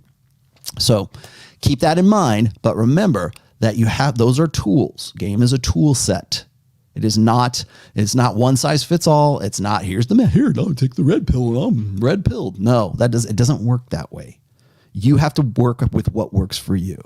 I've said this a million times. It's like, I figured out what worked for me. The guy was asking me about what character should we play? Well, first of all, if you're playing a character, you're playing it from the position of practice rather than purpose. You're playing a role at that point. I know, I did. I'll be the first to admit it. And I enjoyed it. And it was easy for me because I liked the role and it was really what my personality was anyway. So I was good with it. And I was a character that people wanted to have, people or women wanted to get with. And I was the guy that other women wanted to bang and other guys wanted to be for very long within the context of like the LA metal scene of the late 80s and the early 90s, right? That's where all my notches came from, right? From 1985, when I was 17, yeah. 1985 until I was 1996 when I got married, right? Somewhere in between those was 42 counts, right? Again, not a flex, just a measurement, and not a measurement of success, not a measurement of failure, just a measurement of, let's say, proof of concept. Okay, so should you play a character? Well, maybe in the short term, sure, right? And see what works for you. What is working for you? How are you going to get experience? Again, wax on, wax off, right? You know, you have to learn the practices before you actually understand the underlying theory and why those things work. Right? Learn the muscle memory, learn the practice, and then you can add the purpose to it. That's the methodology. So there you go. All right, guys. All right. What did you say, Matt? I've noticed that my best game is when I'm relaxed. Good. Yeah. You know why? Because it's internal, right? It's second nature. You're grounded and without a thought. Yes, it's innate. I hate to use the term Zen, but that's the best thing I can. It's like sort of you allow yourself to game. You let yourself game instead of you force it. You try to. Like, it's the direct, purposeful purpose. Was it mindfulness versus like no mind? I don't know. Thoughtlessness. Game is a practice and a verbal skill. Get out there and practice. Yes, you have to, so that you can get to the point where it becomes second nature. Wax on, wax off. Google hubby and wife in the Bible. It says equality. No, it doesn't. Since writing book RE game, why not do another Krauser interview? Most people just steal his material. Krauser's good. I like Krauser. I still have, I don't think, as far as I know, he's not in the game anymore. I don't think he's actually doing game anymore. I think he's got something else going, but it's very good. I still go back to his blog and reread his blog, depending on what it is that I'm looking at. I think he had a lot of good things to say when it came to the practice, especially day game. I had nothing bad to say about Krauser. I wouldn't mind having him on again. Well, I could line that up. I had him on this show before.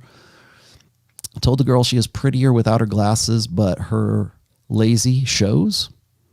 This is a proper negative hit. Well, we'll talk about that. Actually, that's the first thing I'm going to get to when we get into the practices here. If you think game is a business, you can internalize it better and work out all the bugs in the approach. Yeah, more or less. Lazy eye. Yeah.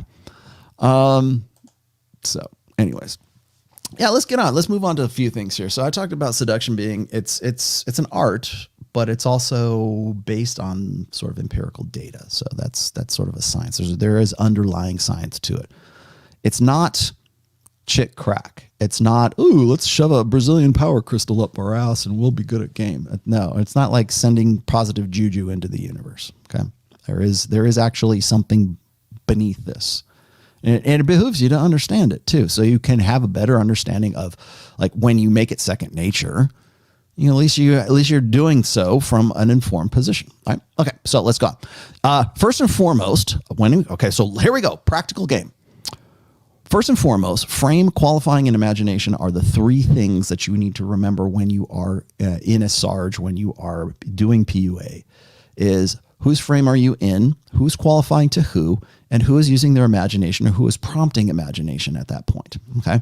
Now I'm not getting onto I haven't got onto like the standard, Neg Hits, Amused Mastery, that kind of stuff. We'll get to that. I'll get those. That's coming up next. But before I get to those, you have to remember frame is everything. That's why it's the number one. That's why it's Iron Rule of TOMASSI number one. Frame is everything. Always be aware of whose subconscious frame that you are in. Now, again, that could be your family, that could be your business, that could be the military, that could be whatever. In this case, it's you are the man and this is your world. That's what frame means in terms of game and PUA. You have a world into which that woman wants to be a part of. And if you don't establish that from the beginning, you will be on a back foot, because that leads us to the next thing, qualifying. Who is qualifying to who? You want to know why a neg hit works or it doesn't work? Is because what you're doing is you're flipping the script. For the most part, in a natural setting, in an organic environment, men generally have to qualify to women. They have to go ride a wheelie down the street so Susie will pay attention to Johnny. They have to in some way perform. Yes, you have to go watch the Dancing Monkey episode, right? You have to and you'll do this subconsciously. You won't, like most guys, even, I don't care how MGTOW you are or how dissociated you'd like to be from the game, on some level of innate, evolved instinct, your instinct is to perform, is to compete, is to outshine. And there's nothing wrong with that. That's okay. That's the nature of the machine. That's the nature of your instinct. It's okay. It only becomes a problem when that becomes your entire life. Okay. But it's always going to be there. And I say, go with it. Embrace it and use it for what it is. Leverage that instinct. There's nothing wrong with it. So anyways, frame qualifying. So is she qualifying to you or are you qualifying to her? And I've said this before, and let's just from the outset here. There's a common trope that's been around really since the 80s, where it's like guys have said this, that a woman knows within the first 5 minutes of meeting you whether or not she's going to bang you. I disagree. I think that a woman, but only slightly so. I think a woman only when you meet a woman and within the first 5 minutes she knows whether or not she won't sleep with you, not whether she will, but whether she won't. So if you are the guy that comes, if you make that first impression and you're the kind of guy that she's not going to be into, she's not going to want to ever have sex with, that decision happens within the first 5 minutes. She evaluates your reproductive, potential right then and there. If the answer is no, that's an easy answer. That's very easy for women to determine. The yes answer is something that has to be determined along the way. So it's like, well, I might, blah, blah, blah, blah, blah, right? Then there's the guys that are like, oh, definitely, right? But when you first meet her and you're like definitely off the list, that decision has already been made. And that comes down to frame, that comes down to qualifying, and that comes down to her imagination. Now, imagination, I've got several articles on this. This is also a chapter in book 1. I said this before also, imagination is the single best tool in your pickup toolbox that you have. If you can stoke imagination, if you can play the game well enough that you can prompt her imagination about you, about your quality, about who you are, what you are, if you can prompt that and leave her looking for more, wanting more, leaving what I call breadcrumbs. This is actually an old school PUA term, leaving breadcrumbs for her to follow, then that's the essence, that's the beginning anyways of good game. You have to plant the seed of you in her brain. So she has to be curious. She has to have some sort of imagination. She has to in some way care enough to think about you. Do you remember I live in her head rent free. That's part of the imagination side of things. So there's frame, there's qualifying, and then there is imagination. Qualifying, I should also state this, is that I've said in the past that women will make rules for alphas and they'll break rules for they'll break rules for alphas and they'll make rules for betas.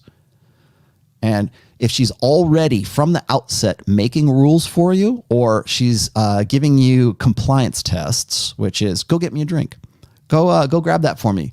Hey, my coat's in the other room. Can you get it for me? Hey, I need a ride home from this, blah, blah, blah. Maybe you only met this girl once or twice before, and she's already giving you what are called compliance tests.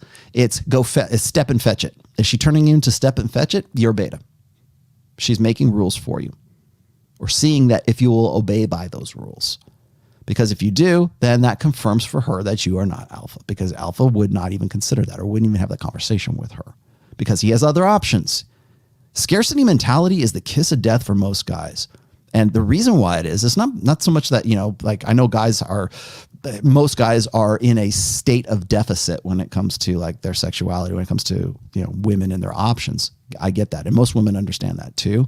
But it's that scarcity mentality that drives them to qualify for women. Okay, yeah, I'll go get your coat. I'll comply with that. I'll do that. Sure, I'll do that for you. And then it also goes lines with their programming, which is you need to be serviceable. You need to be reliable. You need to be dutiful guy. You need to be good dad guy from the outset. She needs to be comfortable with you before she has sex with you.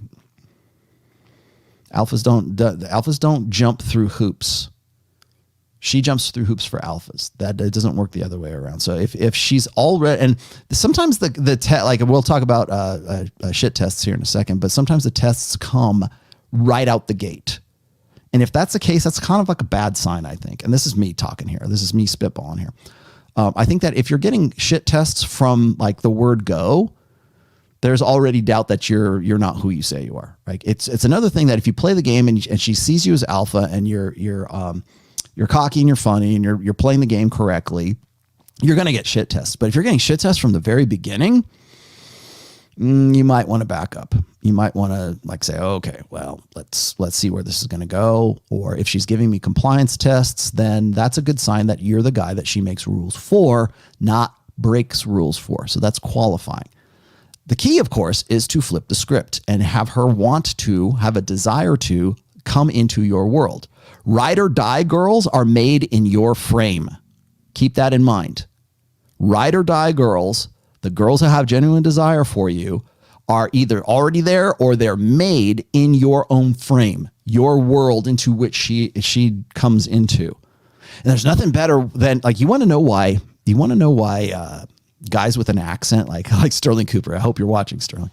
The guys with an accent are like sexy to girls. Like they're that other guy, that guy that's outside the tribe. The reason why that is like, attractive or arousing, I mean, the guy's got to be good looking. Let's get past the physical side of things. But why is it that a guy with an accent, particularly like an Australian accent or whatever accent, seems to have a characteristic that is a little more attractive than certainly my accent, certainly my Huntington Beach surfer dude, dumbass, 13-year-old kid bodyboard accent, right? Why is that? Well, because it seems like that's what an outsider, that's an outside tribe. That's what the other man would sound like. And there's something that's attractive and something very sexy to that. And the reason for that is because you have a world into which, and you're most guys don't realize this, or maybe they do now, but they are telegraphing to a woman through their accent of that they have framed, that they have a world into which that woman might want to enter into. So if you're dating outside your race, or if you're dating outside your nationality, or you're just dating Sterling Cooper, who has a really sexy Australian accent, right? Hey, g'day, all right? Hi, you're dating Crocodile Dundee. That's not a knife. I need that one. So anyways, why is that? Why is that attractive? Well, because you have frame automatically, because you're not from here. You're from the land down under, right? You're from Ireland. You're from Wales. You're from wherever you are. I don't care. You can be from Zimbabwe, right? Kenya. What language you speak when you're home? I don't know. English. Everyone speak English. What language you speak when you're home? Yeah, that kind of stuff. Like if you've got some sort of something that sets you apart naturally, that's a world. That's a frame. Go, damn, man, use that. Especially if you're a stranger in a strange land, use that to your advantage, because that almost pre-establishes frame for you, because you're not like the guys that are in my country. You're like somebody who's outside of it. So therefore that's your frame. Qualifying again. Let's get into neg hits. Neg hits are not insults. Neg hits are backhanded compliments. And I think a lot of guys lost their shit when that was the first thing that, like, women lost their shit back in the day when, like, Mystery and Style and the rest of these guys were talking about Neil Strauss. We're talking about like neg hits. And it seemed completely counterintuitive to anything that was being like sort of fronted out there at that time. Like, oh, if you said that, she would leave you. I can't believe, or that would only work with low quality women. That wouldn't, if a woman has self-esteem, neg hits, she'd be out of there. No, she wouldn't, because if she's interested and she's already in that stokes what? Imagination. Why is he saying that? Look at all of the things. Everything that I'm going to talk about here is going to refer to three different qualities: frame, qualifying, and imagination. Neg hits, imagination. Did he just say what I think he just said? Like, the stupidest ones, like, oh, are your nails real? Are those boobs real? Is this, backhanded compliments? There is an art to a backhanded compliment, to a neg hit. There is it's like straddling the line of like being offensive, or maybe being unapologetic, maybe even going with it, right? Being unapologetically offensive. Proper neg hit. Okay. Let's see. This is one of the best ones that I can come up with right now. Like a lot of guys will say, like you can go read the game and get a lot of different versions of the neg hit. Okay, they seem kind of schmaltzy right now, Dave. They seem kind of like, oh, who would say that? Or when you read a neg hit, like if I gave you a list, if I could give you a bunch of sentences or whatever, like here's the rote memorization. This is the script that you should remember for a proper neg hit. And you went and you said those things in different contexts. Sometimes they're like, you would read it and you go, who would fall for that? That's so bullshit, right? But when you're in the right context and you drop it and you do so with like kind of like a smirk or a wry smile or whatever, it might work, it might not. It just depends on the context of where you're delivering that. So you can like in the game, they'll say like, oh, well, talk about like, are your nails real? Or why did you wear that today? Why did you wear that blouse? Like those things, like you don't even have to, it doesn't have to be like an insult or even it could be a backhanded compliment, right? It could be like, oh, so you chose that today to wear that today. Good choice, right? That might even be enough to be a neg hit. Like, does he think this is bad? Does he think this is good? Should I have worn this? Should I have not worn this? Remember, there's as evil and as manipulative as it sounds, playing on women's insecurities, particularly about appearance, is a gold mine for good game, for PUA. Play on those insecurities, especially if she's already bought into your frame and you're flipping the qualification script, right? I'll give you one of my own that I used one time, and I did this and I'm glad I didn't write this down, but I remembered it well enough. There was one time, I think it was early on, either like I was dating my wife or maybe we were married for like a year or two and we had just had sex, and she was headed off to the bathroom and I was looking at her and I was checking her out, right? Naked. Right? And she's in the bathroom, I'm in the bedroom. I'm just kind of like one of these kind of things, right? I'm looking at it. She turns around, she goes, what? And I said, let's just keep your ass that way. Like it was fucking gold. It was absolutely gold. And I'm like, where the hell did that come from? I said, let's just keep your ass that way. So compliment, but also, what if I don't keep my ass this way? Right? That imagination thing. So frame is here.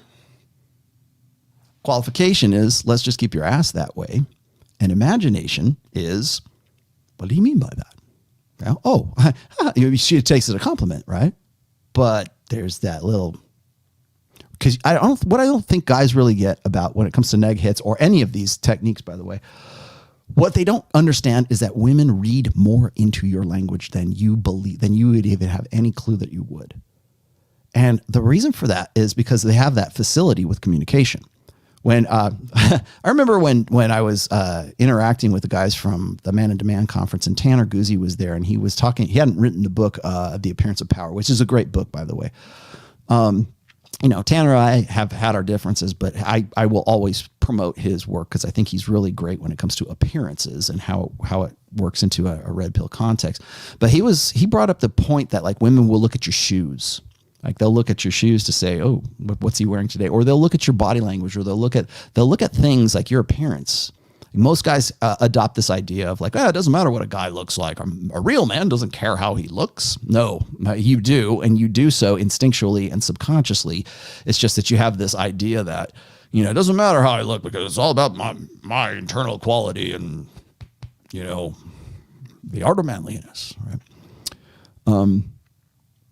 But it's that appearance, and there's so much more. Like women understand subcommunications way more than men do, and so when you play to those subconscious like subcommunications, and you do so with some kind of skill, or even if you do so clumsily, but you have stoked imagination in some way, kind of accidentally, you're in some way telegraphing that you get it, that you just get it. Like you're confident enough to say, to not worry about the repercussions of a neg hit if she takes it the wrong way.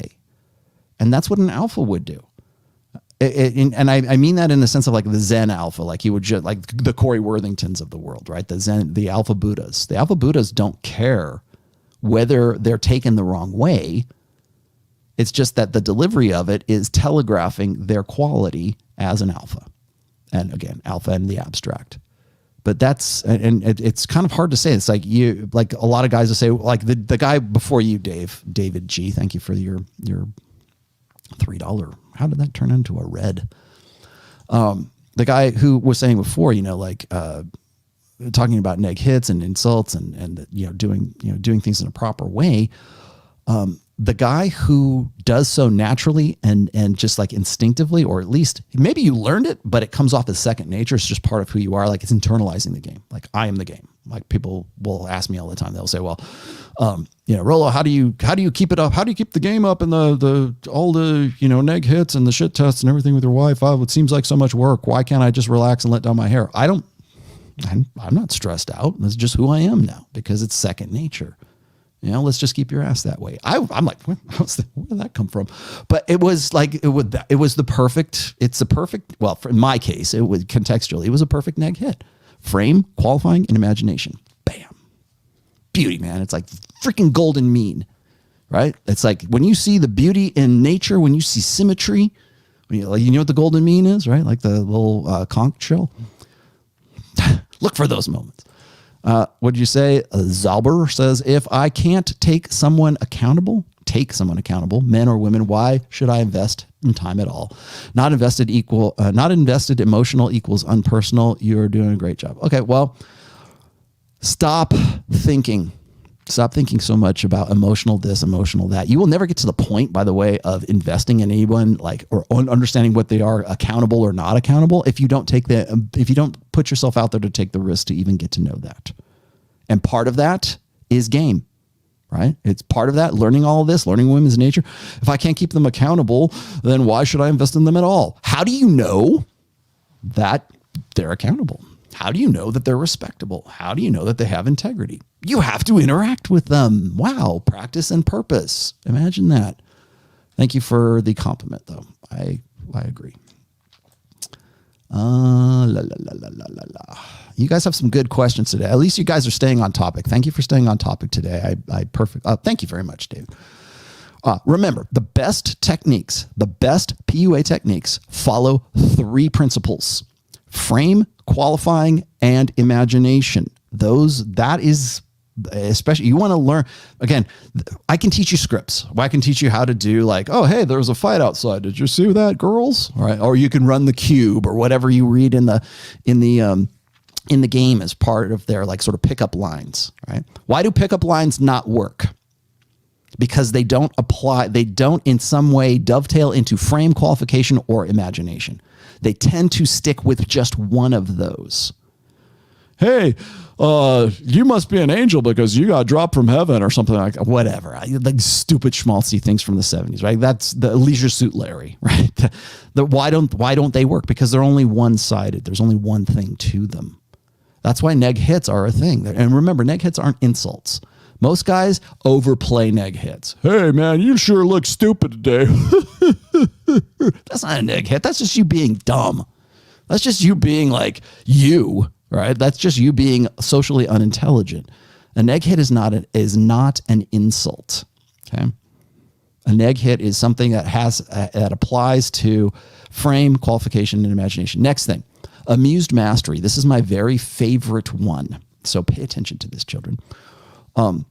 Amused Mastery is the one that I still use the most to this day, and I've used it professionally, and I've used it and maybe consciously and unconsciously when I'm trying to get with a girl, right? Or I have in the past anyways.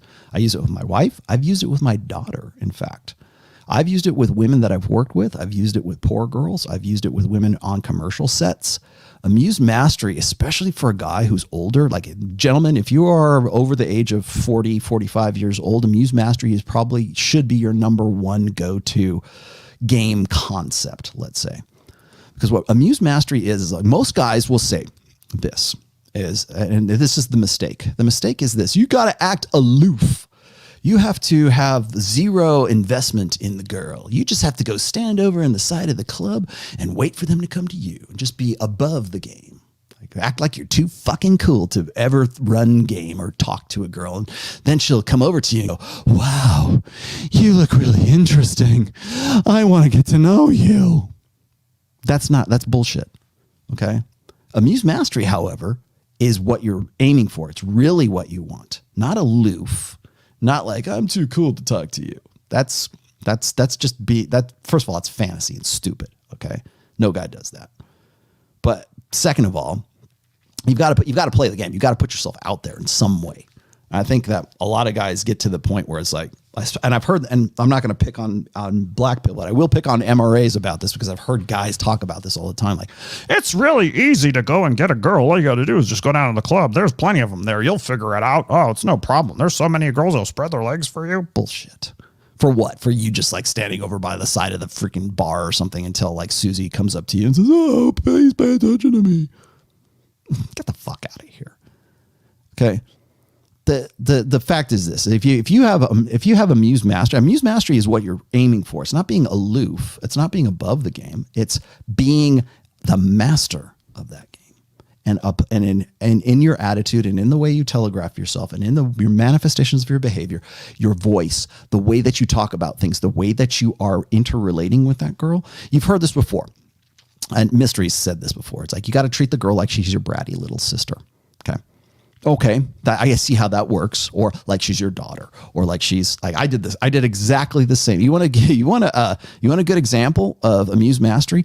Go. Well, you can't see. You have to go to the Patreon for Fresh and Fit. But I did the show with Kiki Clout. I did it with those two other girls, that Tia girl and the Mahdi girl, whatever. Listen to what I'm saying and see what I'm doing right there, and you will see a display, at least to some degree, of the methodology and the concept of Amused Mastery. I default to it right now. That's actually probably the thing that I default to the most, which is this attitude that you are old enough to have seen it all.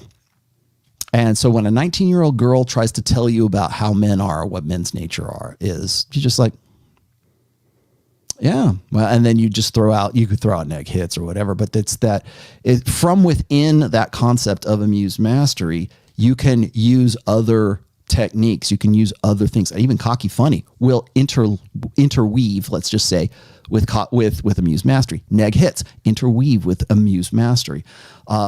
Passing a fitness test interweaves with Amused Mastery.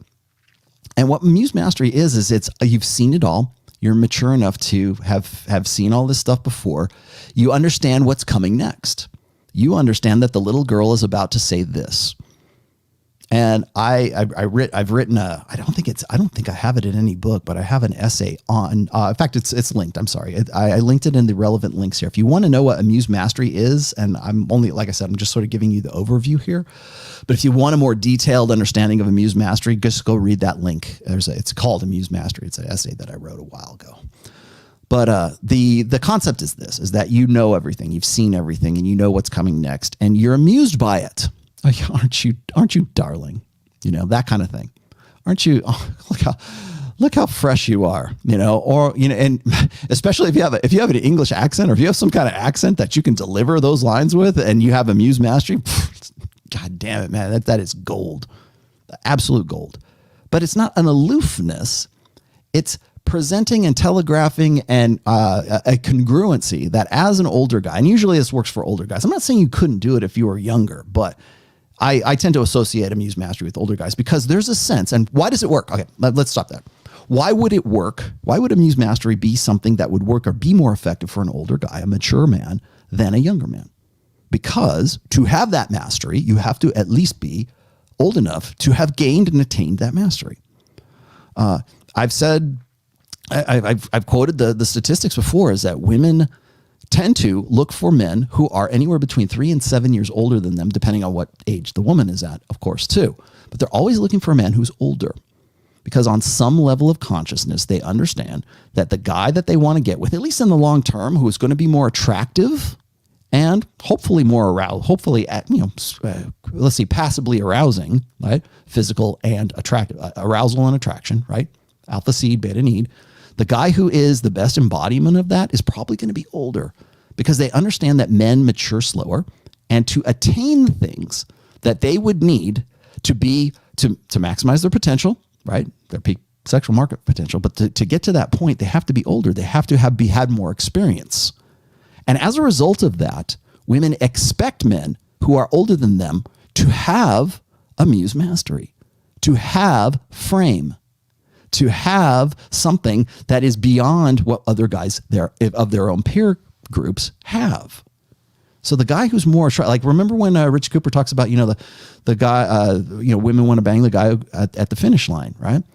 Well, if you have Amused Mastery, you're at least presenting the appearance and giving off the signals, the cues that you're at the finish line, that you have the most of what they're going to want or what they're needing right now.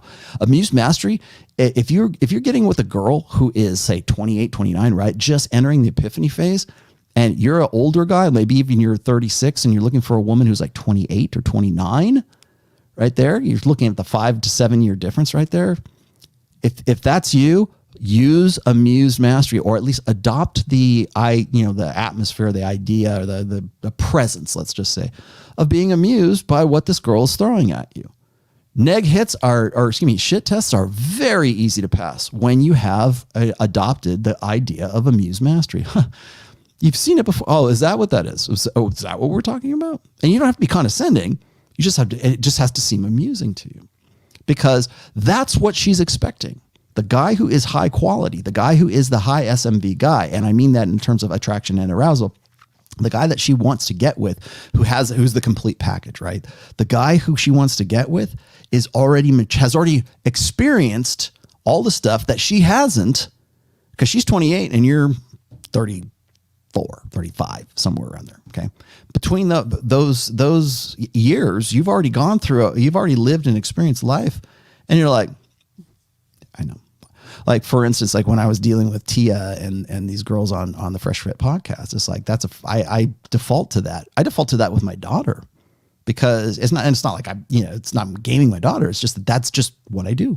Or the young ladies that I work with when I'm doing liquor promos, same thing. I drop into Amused Mastery, and they love it because there is an expectation of control, of power, of authority, even if it's just implied. It doesn't have to be actual, it's just implied.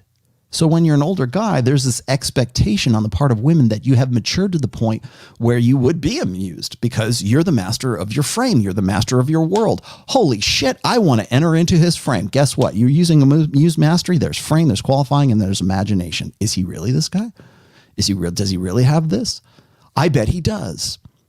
I would expect a man of his age and his maturity to have the authority and the power and have experienced all this stuff. I could learn a lot from this guy, but man, he represents really good, a really strong security side of things. But the amused side, the fact where he can pass shit tests, he knows how to play the game. The guy who gets it, he just gets it. And that part of the imagination side of that whole equation is you playing the game by being amused. I'm amused by your. Really? Because I've seen that. I've been through that already. In the case of Tia, she was 19 years old. I'm like, I've seen my daughter do that. I've seen my poor girls do it. You talk exactly the way you are. And it's not like being an asshole. It's just like this amusement at the whole thing. It's like, and then it's the bratty sister thing. Then it becomes the qualification thing, where she wants to qualify for you because you have some sort of secret knowledge, or you have some sort of secret to security, and you look good, and you're assuming you're playing that and you're maximizing that potential. Right? I'm not saying that arousal isn't a factor. It is, but Amused Mastery, women expect, like a dominant alpha male, there is an expectation of you to have mastery of your condition, of your world, of your frame. You have to have that world. So Amused Mastery is really good. Cocky and funny. Why does cocky and funny work? Because it implies, okay, so cocky and funny is this. It's like, you got to be extroverted. You got to be outgoing in some way. A lot of guys think that like being a Sigma male is like being cocky and funny or whatever. I've talked about Sigma males before, so we'll move on from there. But yeah, I should also throw that out. Thanks, YOLO. He says, hi, thank you for your Amused Mastery and Command Presence essays, but would you please give some real life examples and lines of how to do it? Well, that's the art part of this, YOLO.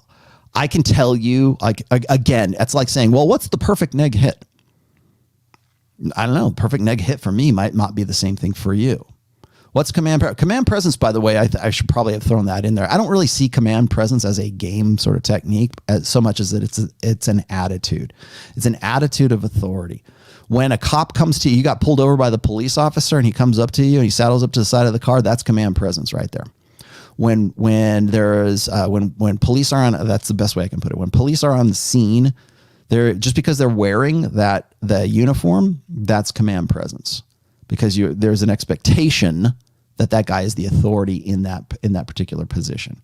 So again, can I give you things to say that would convey amused mastery? I could actually say that there's probably better ways to convey that by demonstrating things, by the way that you hold yourself, by the car you drive, by the clothes you wear, by the appearance that you're putting out there, by the things you say, by the nature of your voice, the tone of your voice. There's a lot of things that contribute to it. So it's not just like I can tell you what amused mastery is. But if I go and I say, just say these things and she'll think you have amused mastery, that's a script.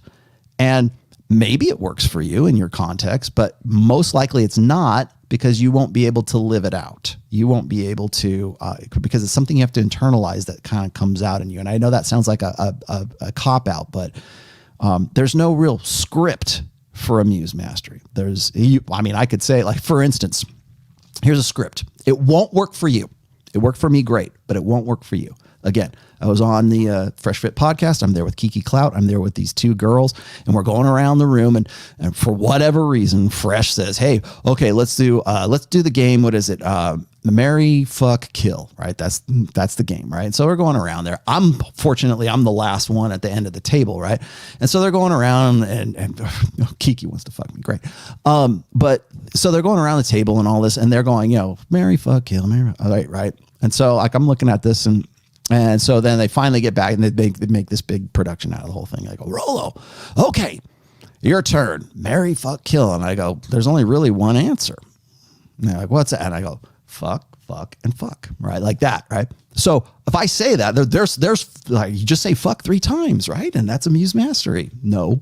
For me, in that situation and in that context, yes. But that's knowing, that's like situational awareness. And knowing what that person is about, and also being able to read women. And I'll explain that here in just a second. But so I can't really give you a script, but it's like, no, it's like the heart of wit, right? Brevity is the heart of wit, but it's what you say, the timing that you say it, and how you deliver it. So I would consider that that particular time and that delivery of fuck, right? That whole thing was amused mastery. But it's within the context of what I was doing at the table with those girls at that time in that particular moment in time. So there you have it. Why do you think PUA is dead? I don't think it is dead. What happened to those early PUAs who laid the groundwork for the red pill? A lot of them ended up not being red pilled. They ended up just being rote memorizers of scripts, as I was saying, and didn't see the larger picture of it. So you get a guy like Roosh, who was supposed to be one of the greatest game guys. He's like next to Mystery. Roosh knows his shit, right? Well, look, where's Roosh now? Where's Mystery now? Where is got Owen Cook, RSD? It's all Tony Robbins and rah pep rally, motivational positivity. Power of positivity stuff. He wants to be Tony Robbins now. They made that shift back in 2014. I pointed it out, and I'm the asshole for pointing it out, but here they are. 7 years later.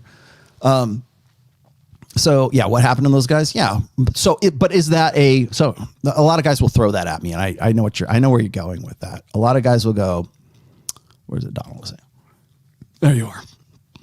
What happened to those PUAs? What's wrong with them? Well, they were the guys, they were the children with dynamite. Well, most of them were.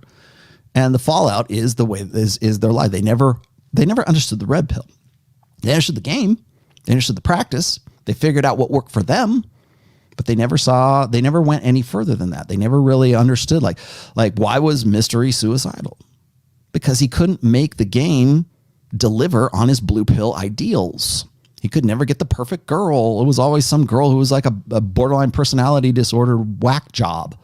Right? Or I think he's got kids. Like a lot of these guys have illegitimate kids, like Todd Valentine. I know he knocked up a girl, his girlfriend, then got married. Same thing with Tucker Max, who I don't really think is a game guy, but like same principles. Same thing with Owen Cook has 2 children, I think in Canada or something like that.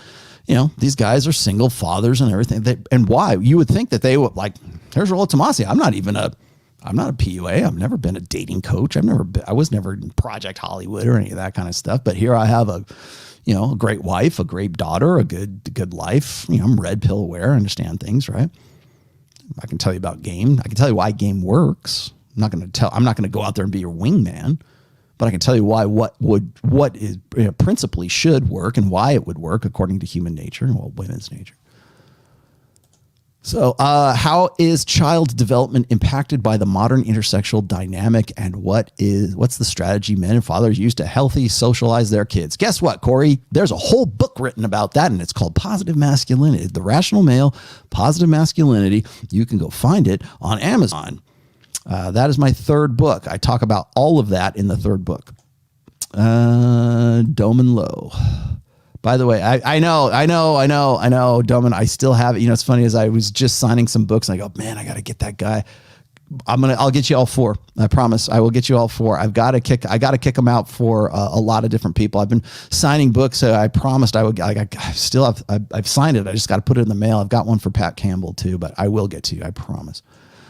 Okay, that was Amused Mastery. Cocky and Funny is another one. Why does cocky and funny work? Because it's unapologetic.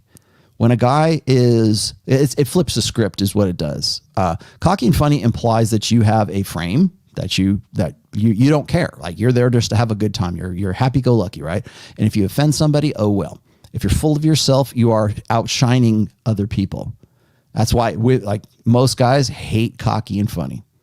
They absolutely hate it because it is a form of competition. Because you are lifting yourself up above other guys.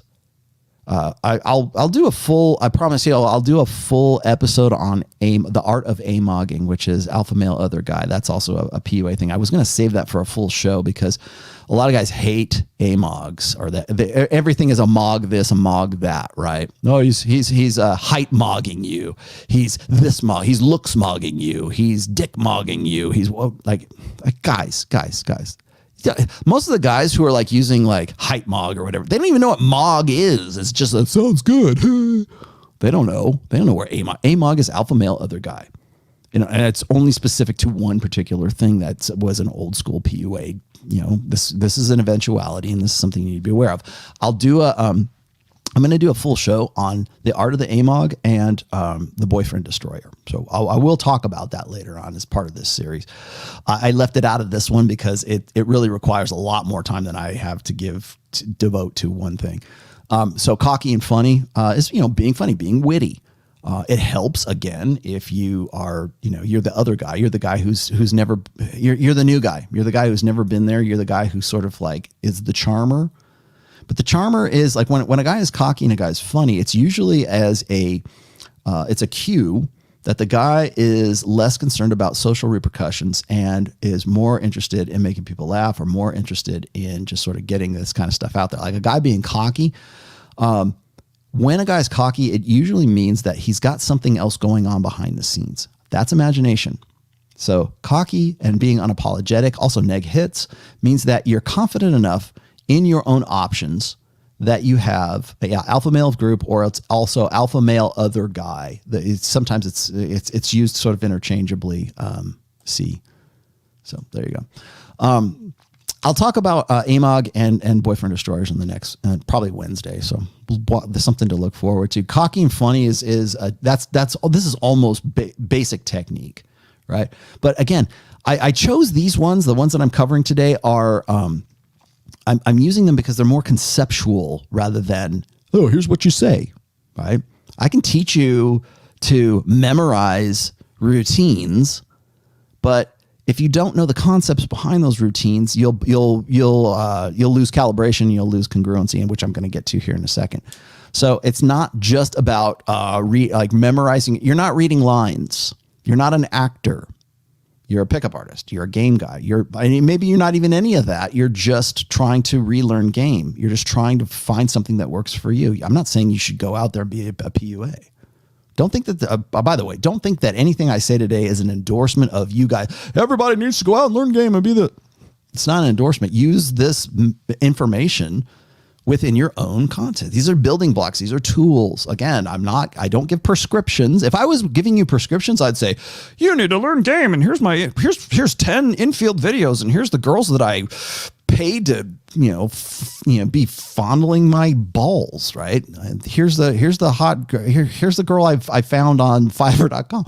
Here's the girl that I found online. Like, I could do that, but I'm not going to, that doesn't get you anywhere.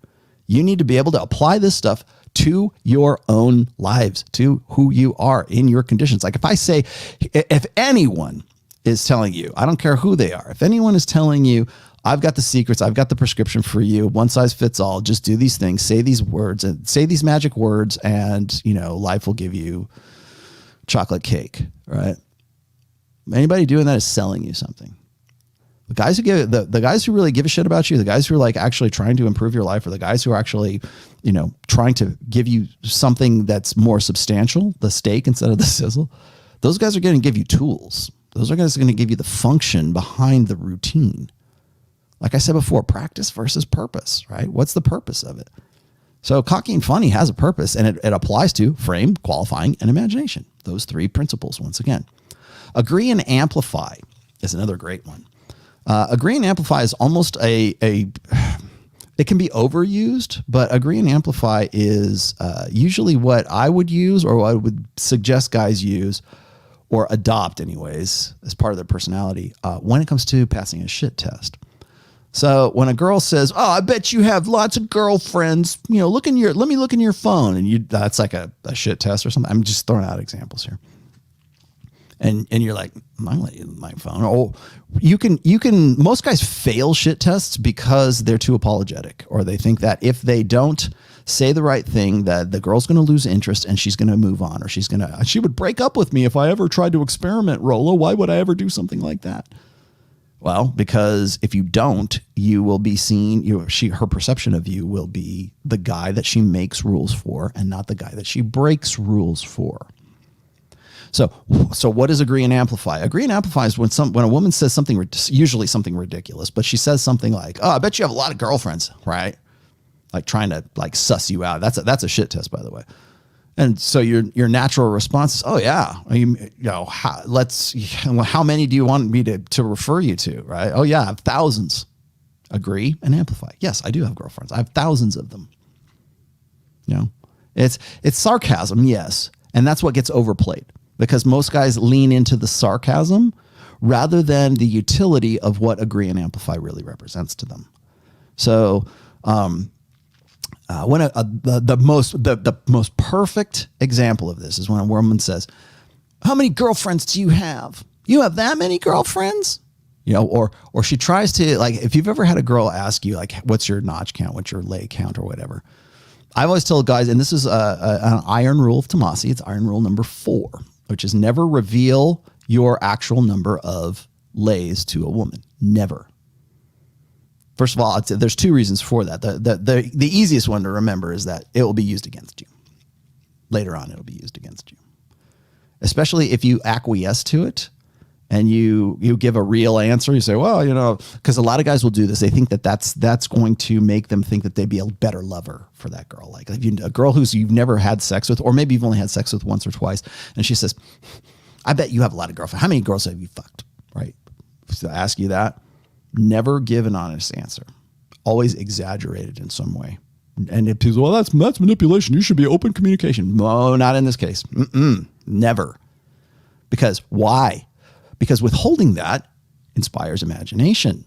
It also, she's already has some suspicion that within your frame, in your world, you've had sex with a lot of women. I'm not going to tell you. Why not? I don't know. I want your imagination to work. What's your imagination? What's your intuition? What's your feminine intuition telling you? How many do you think I've had? Right? Agree and amplify. Or you go and say, "Yes, or the best one is this, is like, "How many women have you fucked today?"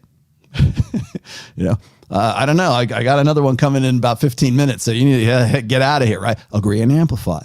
You make it, again, cocky funny on top of everything else. Again, all of these dovetail into each other. But the premise is still frame, qualifying, and imagination. Those are the 3 keys to good game. And all of these, every last one that I've referenced here, and I'll keep going a little bit more here. Every one of these applies back to at least one of those, and generally all three. And they dovetail into each other nicely. So when it's agree and amplify, it is agree with the statement, agree with the shit test, and blow it out of all proportion. Or you could even go the other way. Like a lot of guys will think, because they, like I said, they lean too far into the sarcasm side. But if you can in some way do agree and amplify and come off as like cocky or funny or witty, because when you agree and amplify, what that does is on a subconscious level, it says, I get it. I know what you're doing. That's Amused Mastery, right? I know what you're doing. So I'm going to be fun. I'm going to be cocky and funny and give you some outlandishly, wild answer. And I'm going to agree to it. I'm going to say, yeah, you're going to try to shame me. You're going to try to make me seem like that's a disqualifier, right? Remember, qualification. How many girls have you had? Well, if I tell you the honest number, will that disqualify me from fucking you again? Qualification. There it is. So now we've gone from here's the shit test to agree and amplify. So you're agreeing, yes, I have hundreds of girls. I have thousands of. You mean right in this country? Well, I don't know. Let me guess. Let me think about it. Right, cocky, funny. Maybe even you could even turn it around as a neg hit. Like, well, dozens, but you've been the best so far.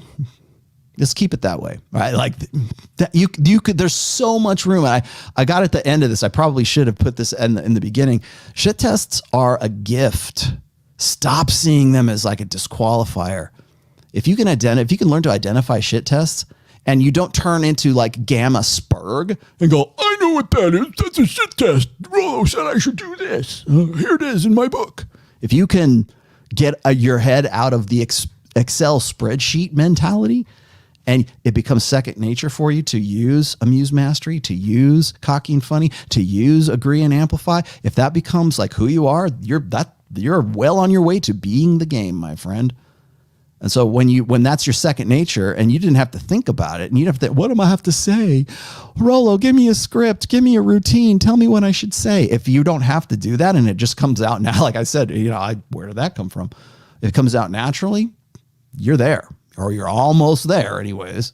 You're getting to that point where game becomes part of your personality, or the red pill in your red pill awareness is informing your behavior.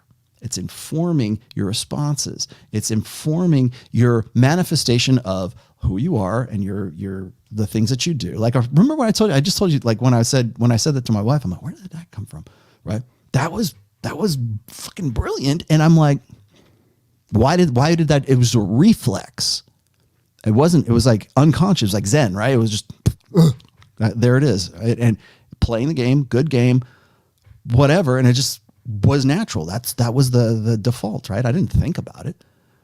So when you get to that point and you're using agree and amplify works great with Amused Mastery, particularly if you're an older guy. But again, even if you're a younger guy, you could still pull that off by giving the impression that like you're wise beyond your years, right? I've written several essays about like the mature man and the advantages you can have as an older guy with younger women if you're willing to embrace those things. If you're willing to embrace agree and amplify Amused Mastery. Most guys aren't, because they're still stuck in this blue pill idea of that they have to qualify. They're not the prize. They're not the prince. They're not the one whose attention is valuable. That's, again, frame, qualifying, and imagination. My time is money, baby. My job is the other woman. My passion, my ambitions, my direction in life, my determination. What makes me valuable man is the other woman. That's the one you're competing with. You're competing with me. Remember I told you about indignation and how, when did I say this? I think I was talking about this. I talked about this on John's, actually this isn't public. I talked about this on John's, he had a Zoom call. We were doing it on Friday. And I said something to the effect that like indignation is something that like you have to be a woman's drug dealer. You have to be that woman's source of indignation. And the only way you get to be that is if you're valuable enough for her to value your, like what you are, and you value you as your attention is valuable. You're the prince. You're the one that she's looking up to. You're the one, you have Amused Mastery, right? You're in control of your own frame. If you can find every last one of these things, everything that a PUA wants to throw at you is all based on those threes. So fitness tests are gifts. I said that already. Shit tests are gifts, and you need to. Whenever you get shit tested, like guys, I threw this in here with the seduction, the mechanics of seduction here because a lot of guys ask me, how do I pass a shit test? What do I say? Well, you need to be in a frame of mind where it's like you can agree and amplify. That's certainly a great way to respond to a shit test, but again, it's contextual. So I would say, like, because if you have Amused Mastery, if you have frame, if you have, if she's qualifying to you with that shit test in the first place, well, women only really, especially if you meet them in the beginning, there's two kinds of shit tests, by the way. Shit test is the active kind and the passive kind. If you're just meeting a girl you haven't slept with, or you only been with her for a little while, then that shit test is what I call an active shit test. And it's usually like, does he know how to play the game? And so it's usually something that's sort of like, she's giving you a neg hit. She's giving you a backhanded compliment, or she's giving you like, oh, I bet you say that to all girls. That's a shit test, right? How many girlfriends do you have? Oh, you're real. I bet all the girls love you. Like, she's trying to see if you're a chump. That's a beta bait right there. Beta bait, man. I should put that in my list here. Beta bait is like, are you the guy that I should be giving rules to, or are you the guy I should be breaking rules for? If she starts with a shit test that is beta bait, that's determining whether you're the real deal or you're not. Because when a woman gives you a shit test, especially early on, it's usually it's an indication that she's uncertain. She doesn't know whether you are alpha, and she doesn't know if you're beta. You're kind of in that middle. Remember where I was saying, if a woman knows she's never going to sleep with you, you're already that dude. You're already getting compliance tests. If you're getting shit tests in the beginning and you got the alpha guy and you're a beta guy, she's kind of like, well, and again, this is not a conscious process. This is an unconscious process. Women will give you shit tests to the same degree that you'll stare at a woman's big boobs. Like it's like you're looking for sexual fitness. She's looking to see if you're alpha or if you're a chump.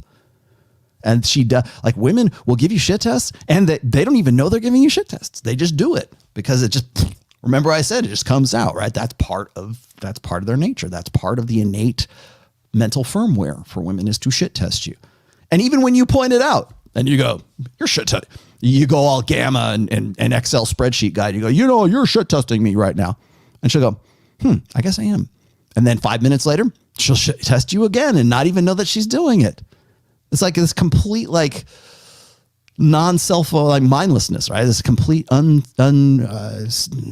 of self. They're not self-conscious whatsoever when it comes to stuff like that. And they know it. And they'll laugh at it. They'll even poke fun at themselves as a result of that. So remember that shit tests aren't necessarily always malicious. They're a gift. They're there to test whether or not you're the real deal. If a woman's giving you a shit test, that's a good sign, because it means she's still on the fence. She hasn't figured it out. And there's your opportunity to, like, push her understanding of you, her perception of you, in the direction that you're the guy that she should be breaking rules for, not giving rules to. It's a golden opportunity. God, if you get shit tested, thank the Lord in heaven she's doing that. What'd you say?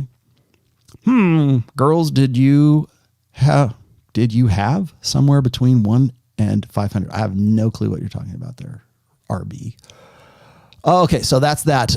Fitness tests are gifts. Peacocking, props, and image association. Here's the part you waited all this time for. Peacocking is a natural thing. It's what we do anyways. Men seek attention. We seek attention in our performance primarily. So when you hear guys say, oh, a real man doesn't care about how he looks. No, you care desperately how you look. And there's nothing wrong with that either. But peacocking is something that sort of sets you apart from the crowd. It's the purple cow theory. Again, human beings are really good at pattern recognition. And so in an ocean of gray or brown cows, and we see a purple cow in the middle of the field, that's where our eyes go to. It's not hard to figure those things out. Peacocking, I hate even the word peacocking, because it's sort of like, well, what am I going to wear that's going to make me flamboyant? What am I, like, you want to know peacocking? Go look at John from Modern Life Dating. Go look at it. Even Troy still peacocks, like the way what he wears and everything. Guys will say, well, that's a sign of insecurity. No, it's not. It's just him wanting to be him and draw attention to himself. Right? You can either play the game or you can complain about the game, but the game doesn't stop. So does that make him an asshole? Well, only if he wins and you lose. That's how it works. So peacocking, that doesn't mean you have to wear a top hat. It doesn't mean you have to wear elevator boots or a big old digital sign across your like Mystery. Those are the good old days, right? When Mystery had no, like, other than being a magician and even a low budget one, like, what were his talents? Not much, but he sure as hell looked like he had a lot of talents. He looked like he should be a rock star. Maybe he should, maybe he is, maybe he was, but that's that's why people hate pickup artists, because they have the chutzpah to go out there and chutzpah, I don't know what it is. Wear a smoking jacket out to, like, Mike Macklemore, man, wear that big old fuzzy ass, freaking coat, whatever, the big furs and everything. Just go with it, man. Go down to the thrift store and put on whatever and show up at the club, man. It is what it is, but the science behind it, the purpose behind it is, like, peacocking is this. What's a peacock, right? A peacock is a male peacock that is trying to get the attention of the hens, the peahens. Well, the reason why the peacock, and this is theoretical, again, this is evolutionary psychology 101. Why is it that the peacock with the biggest tail and then shakes it and it looks, beautiful and everything? Why is that one more attractive than the other peacock who doesn't have as shiny a tail? Well, it's investment cost, it's survival cost, it's adaptation. What it is it's a cue that says, look, I've got this really big, huge tail that is actually a survival, deficit for me, because it shines off to all the predators and I could get killed from this. And it's a big, heavy tail, but because I'm such a badass, I can do this. I can shake my tail feathers and the peahens go, oh, and they want to reproduce with that peacock. That's where the word comes from, right? You're showing survival investment, like your potential, right? That's the quality. The quality is like, this is such a deficit to me. It's really it's also the principle of conspicuous consumption. So if you show up to the bar, and guys do this all the time, you show up in a Lamborghini, well, that's a costly signal. It's a costly signal. Peacock's tail is a costly signal. And that is always attractive to females who are looking for well, in this case, a genetically, superior specimen of that particular species, right? That's what I've said this before, like as far back as the 2000s. The best form of peacocking, by the way, is not like, oh, your keys that have a Rolls Royce, key chain or whatever. It's not that. It's your body. Your body is the best form of peacocking. And most guys know this anyways. Certainly every incel, certainly every black pill guy does. Like, oh, you have to be Giga Chad. Giga Chad is peacocking. Giga Chad just shows up in a tight, t-shirt and he's peacocking. He doesn't have to wear a feather boa or paint his nails black or any shit like that. That's the highest form, and that's demonstrating higher value, by the way, too. But like the highest form of peacocking, good body. Get in the gym, make yourself arousing. That's peacocking 101. Props are another thing. Props are like little things that are conversation starters, by the way. So I've mentioned this before. Like I used to have a little yin yang ring. I don't wear it anymore, but back in the day when my rock star 20s, I used to wear this little yin yang ring, and that was I didn't realize it because I didn't do it on purpose, but that was my prop. So I had a little yin yang ring that I picked up at like some little college, university flea market or something like that. And I used to wear it all the time, and I'd be in the clubs and I'd be talking to girls, chatting up girls, and 9 times out of 10, they'd see it and go, "Oh, are you into Eastern religions? Can I read your tarot cards? Can I? Oh, do you read palms? Are you into Confucianism or Taoism or Buddhism? Or this is really cool, man. That's awesome." Like that, instant shit crack. I didn't realize it was then. We're talking like the late 80s, early 90s, but it worked. It was a conversation starter, and that's what a prop is. So, a top hat, elevator boots, black nail polish, even if it's just one little thing, that kind of like, if a woman is interested in you, that's really great. That one of the purposes of a prop is to determine interest in the girl, because you could just be guy. That guy looks good. Well, he looks good too. But that guy has one black pinky nail polish guy, and that's what I'm going to go talk to him, because he's the purple cow. Even it might be just something as simple as like you have an earring, or you have a tattoo, or you have whatever. Again, peacocking is still better than anything else, but a prop is something that starts the conversation.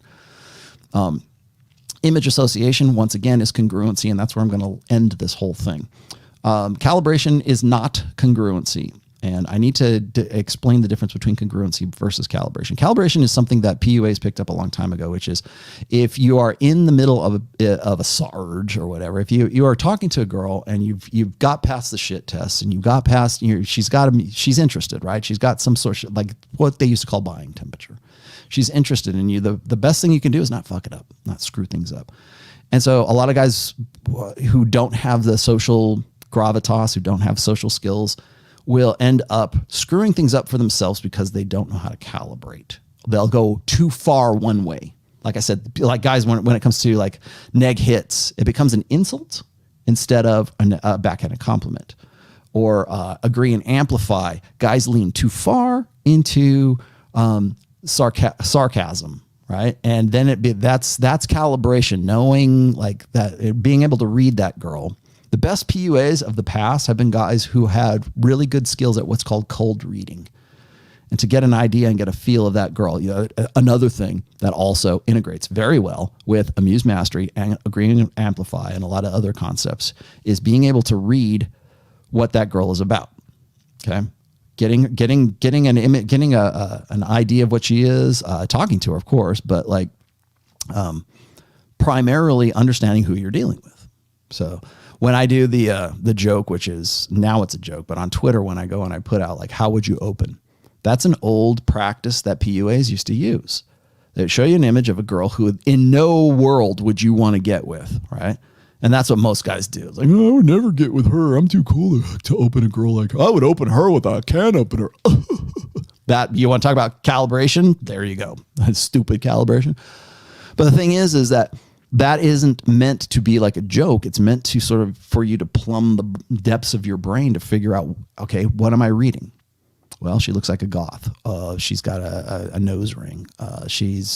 Or maybe she's super attractive, but she looks like she's from Italy. How would I open that girl? She's a black girl. I'm white. How would I open that black girl? Right? How would you, and not that I wouldn't date, but I have dated black girls back in the day, but like how would you go about changing your game on the fly if that was your target, if that's what you wanted to get with?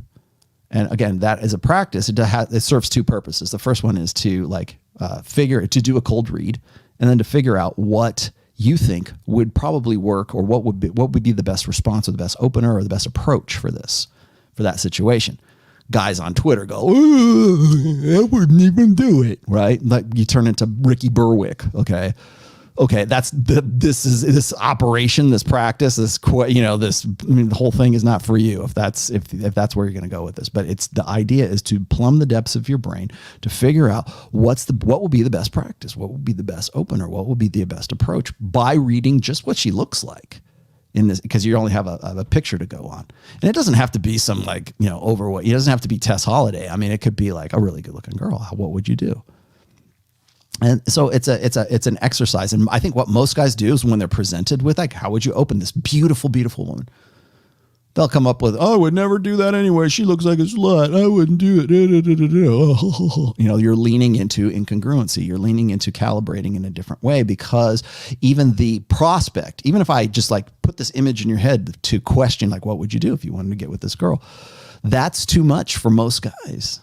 Most guys don't want to even consider that. They don't want to think about, like even the theoretical of being in a position where a girl like that might reject them. You can tell a lot about a guy by what their reaction is to how would you open? How would you do that? How would you get into that? How would you do these things? I wouldn't. Why? Well, because you've got the fourth wall here. You're not actually doing it, but tell me what you would do. How would you get with this girl if you saw her? What you're doing is you're putting that person into a virtual situation of where they might get rejected by a girl who's, and everyone else might consider attractive. Even the thought of that is too much for most guys. So they don't take it seriously. And what do you expect? It's Twitter, right? So calibration is not congruency. And congruency is the agreement or the alignment between what a woman is reading in you and what she's expecting from you. So if you are 45 years old and you've got your shit together and you're a made man and you're living your best life, whatever you want to call it, and you are displaying, certain aspects about appearances and things, like maybe you're yoked, maybe you're not, maybe you're just in good shape and you look good, and the clothes you wear and how you present yourself. That woman is going to have expectations of you that are maybe they're just societal, maybe they're conditioned, maybe they're innate. But a guy who is of a certain age and looks a certain way, there are going to be expectations of how that guy is going to act. So if you're an older guy, why does Amused Mastery work better for older men? Because there's an expectation of congruency. If you're 45 years old, you're single, and you're hitting on me, you must have something going for you. And if you're using Amused Mastery, or if you have agreement, what all the rest of the things that I've just talked about this whole show, if you have any inclination of all that, she's expecting you to be able to pass shit tests, to be able to have the game and to just get it. She's expecting you to just get it because the appearance and the perception and the presence and everything that you're displaying and manifesting to her, that you're telegraphing confidence. And if you open your mouth and you're not confident, that's incongruency. So when guys tell me it's all about looks, it's all about, you gotta be yoked, man, you'll never get laid. We're never gonna score.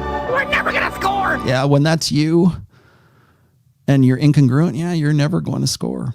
You won't, because she's expecting one thing and you're not. But so it's not about just about looks. I'm not saying looks aren't important, they are. But when that's all there is, then you better fucking hope against hope that you're congruent with the way that you look. I'll tell you right now, guys who are just like hopeless and giving up on themselves and are fat fucks and they're just like commiserating with their friends online. Yeah, you're congruent. You're congruent with your life and your life, your attitude, your logistics, your looks, everything else is definitely congruent. You're a loser. You lose. Good day, sir. But if you are broadcasting that you are buff and you look like The Rock and you have, you're in control of your world, again, frame, qualifying, and imagination. That imagination part is, I imagine that the guy that looks like Giga Chad has his shit together. And when he opens his mouth and he doesn't have his shit together, or he doesn't just get it, or he's a very good looking gamma, that's incongruent. And I don't care how good looking you are, you're going to be you're going to put yourself at a disadvantage if you don't have the social skills to capitalize on the way you look, because you're incongruent.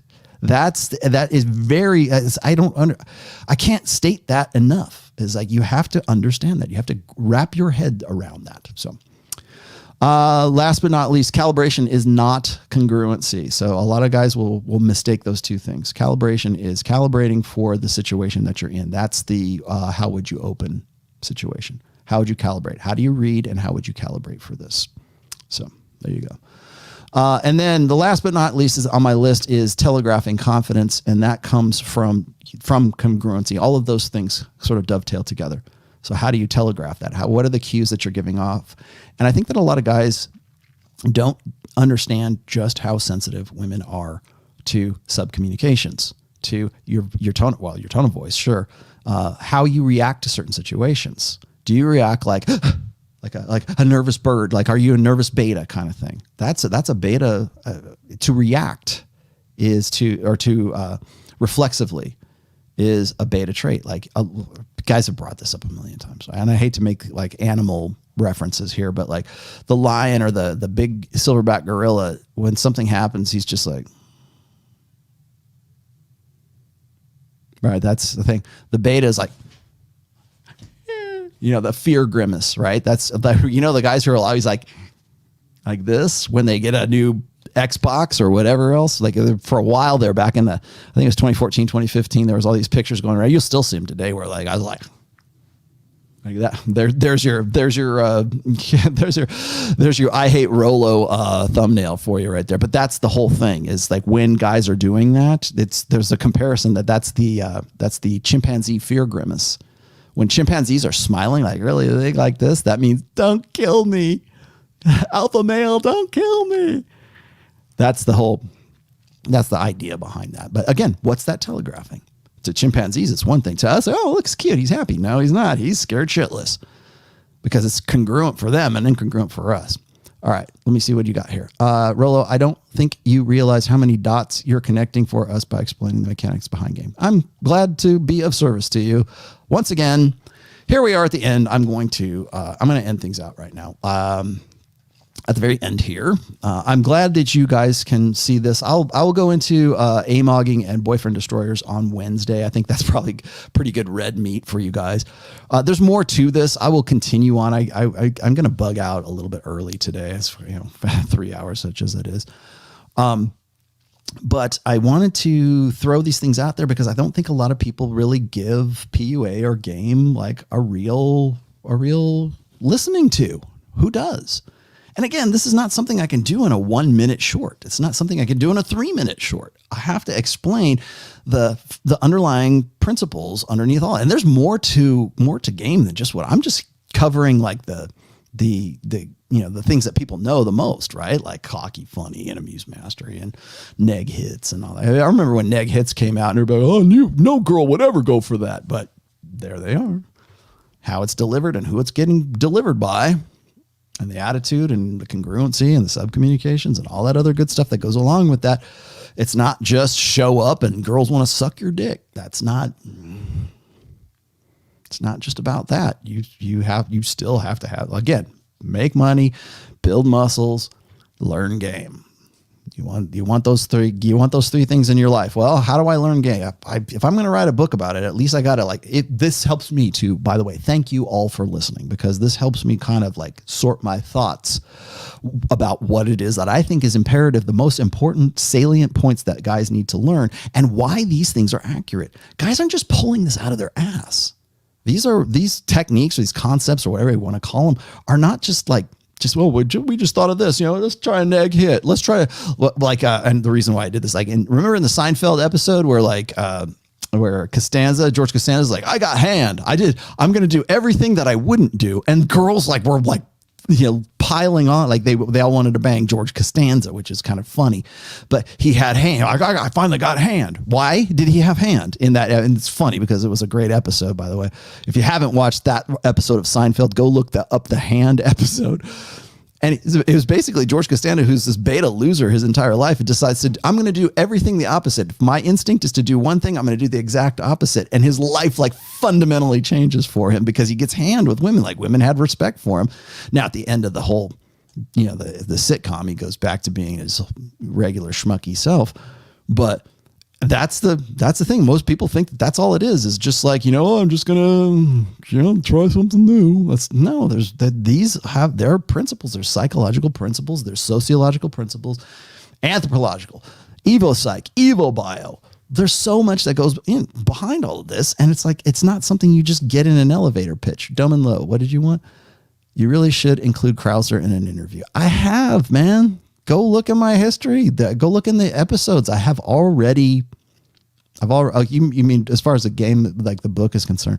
Yeah, I could interview him and say what is important. What's the most important things to put in a book about game? I might do that. Outstanding show. Big ups. Thank you very much. Please tell your friends. That's the best thing you can do for me for this show. Link this show. Please hit the like button. I don't even know what the likes are right now. I can't even see because I'm in StreamYard right now. But go look. Please like this video. Subscribe. Hit the whatever that little bell thing is, so you get notifications. I'm planning on still doing some more shorts, so that's more of those will be on the way. You like the production, Tucson Razorback? Is this a better camera? Is the latency bugging you? I know there's just it's a millisecond. It's bugging me.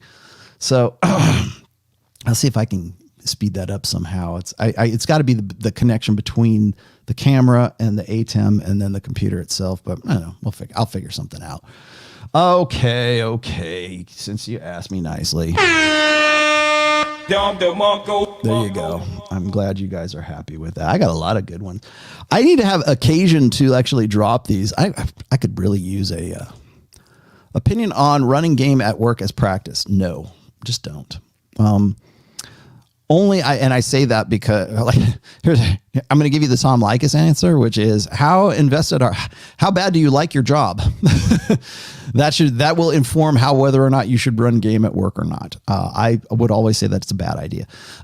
That's a good question though, David. That's what I call sexual zoning. And that's another reason why guys get in trouble with, when it comes to like Me Tooing or sexual harassment and stuff, is guys think that, oh, hey, I learned game, I'm going to run it on this really cute girl at work. Bad idea, because that's not a sexual zone.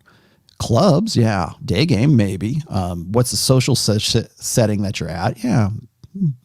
Wherever you're at, you're in the Brickell district of Miami. Sure. Go right ahead. That's most definitely a sexual zone.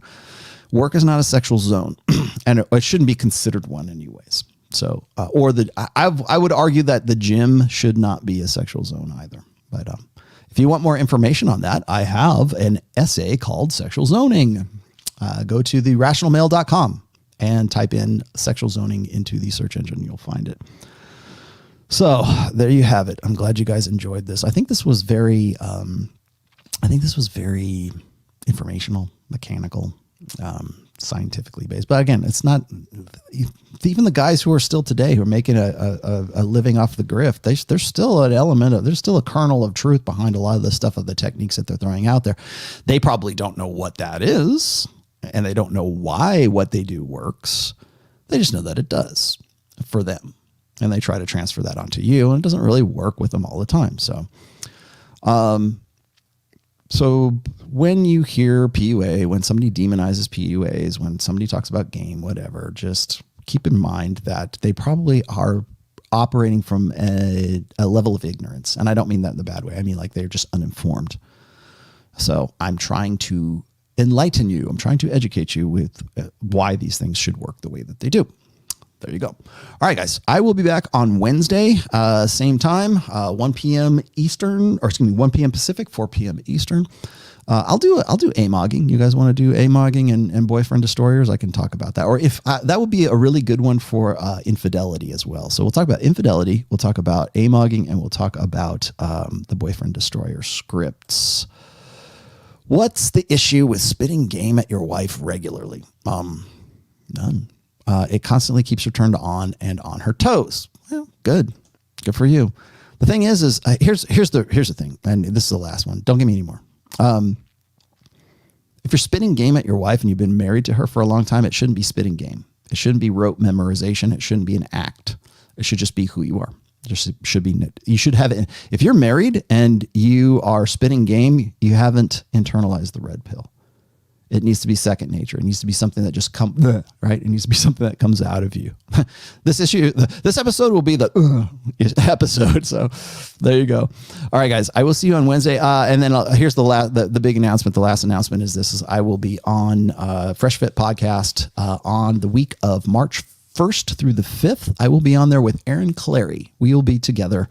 That will be a very interesting show. Both of us live in studio in Miami on the Fresh Fit podcast. We also have Donovan Sharp, who's going to be there too. So it's going to be us three out there, and we'll see what happens. So there you go.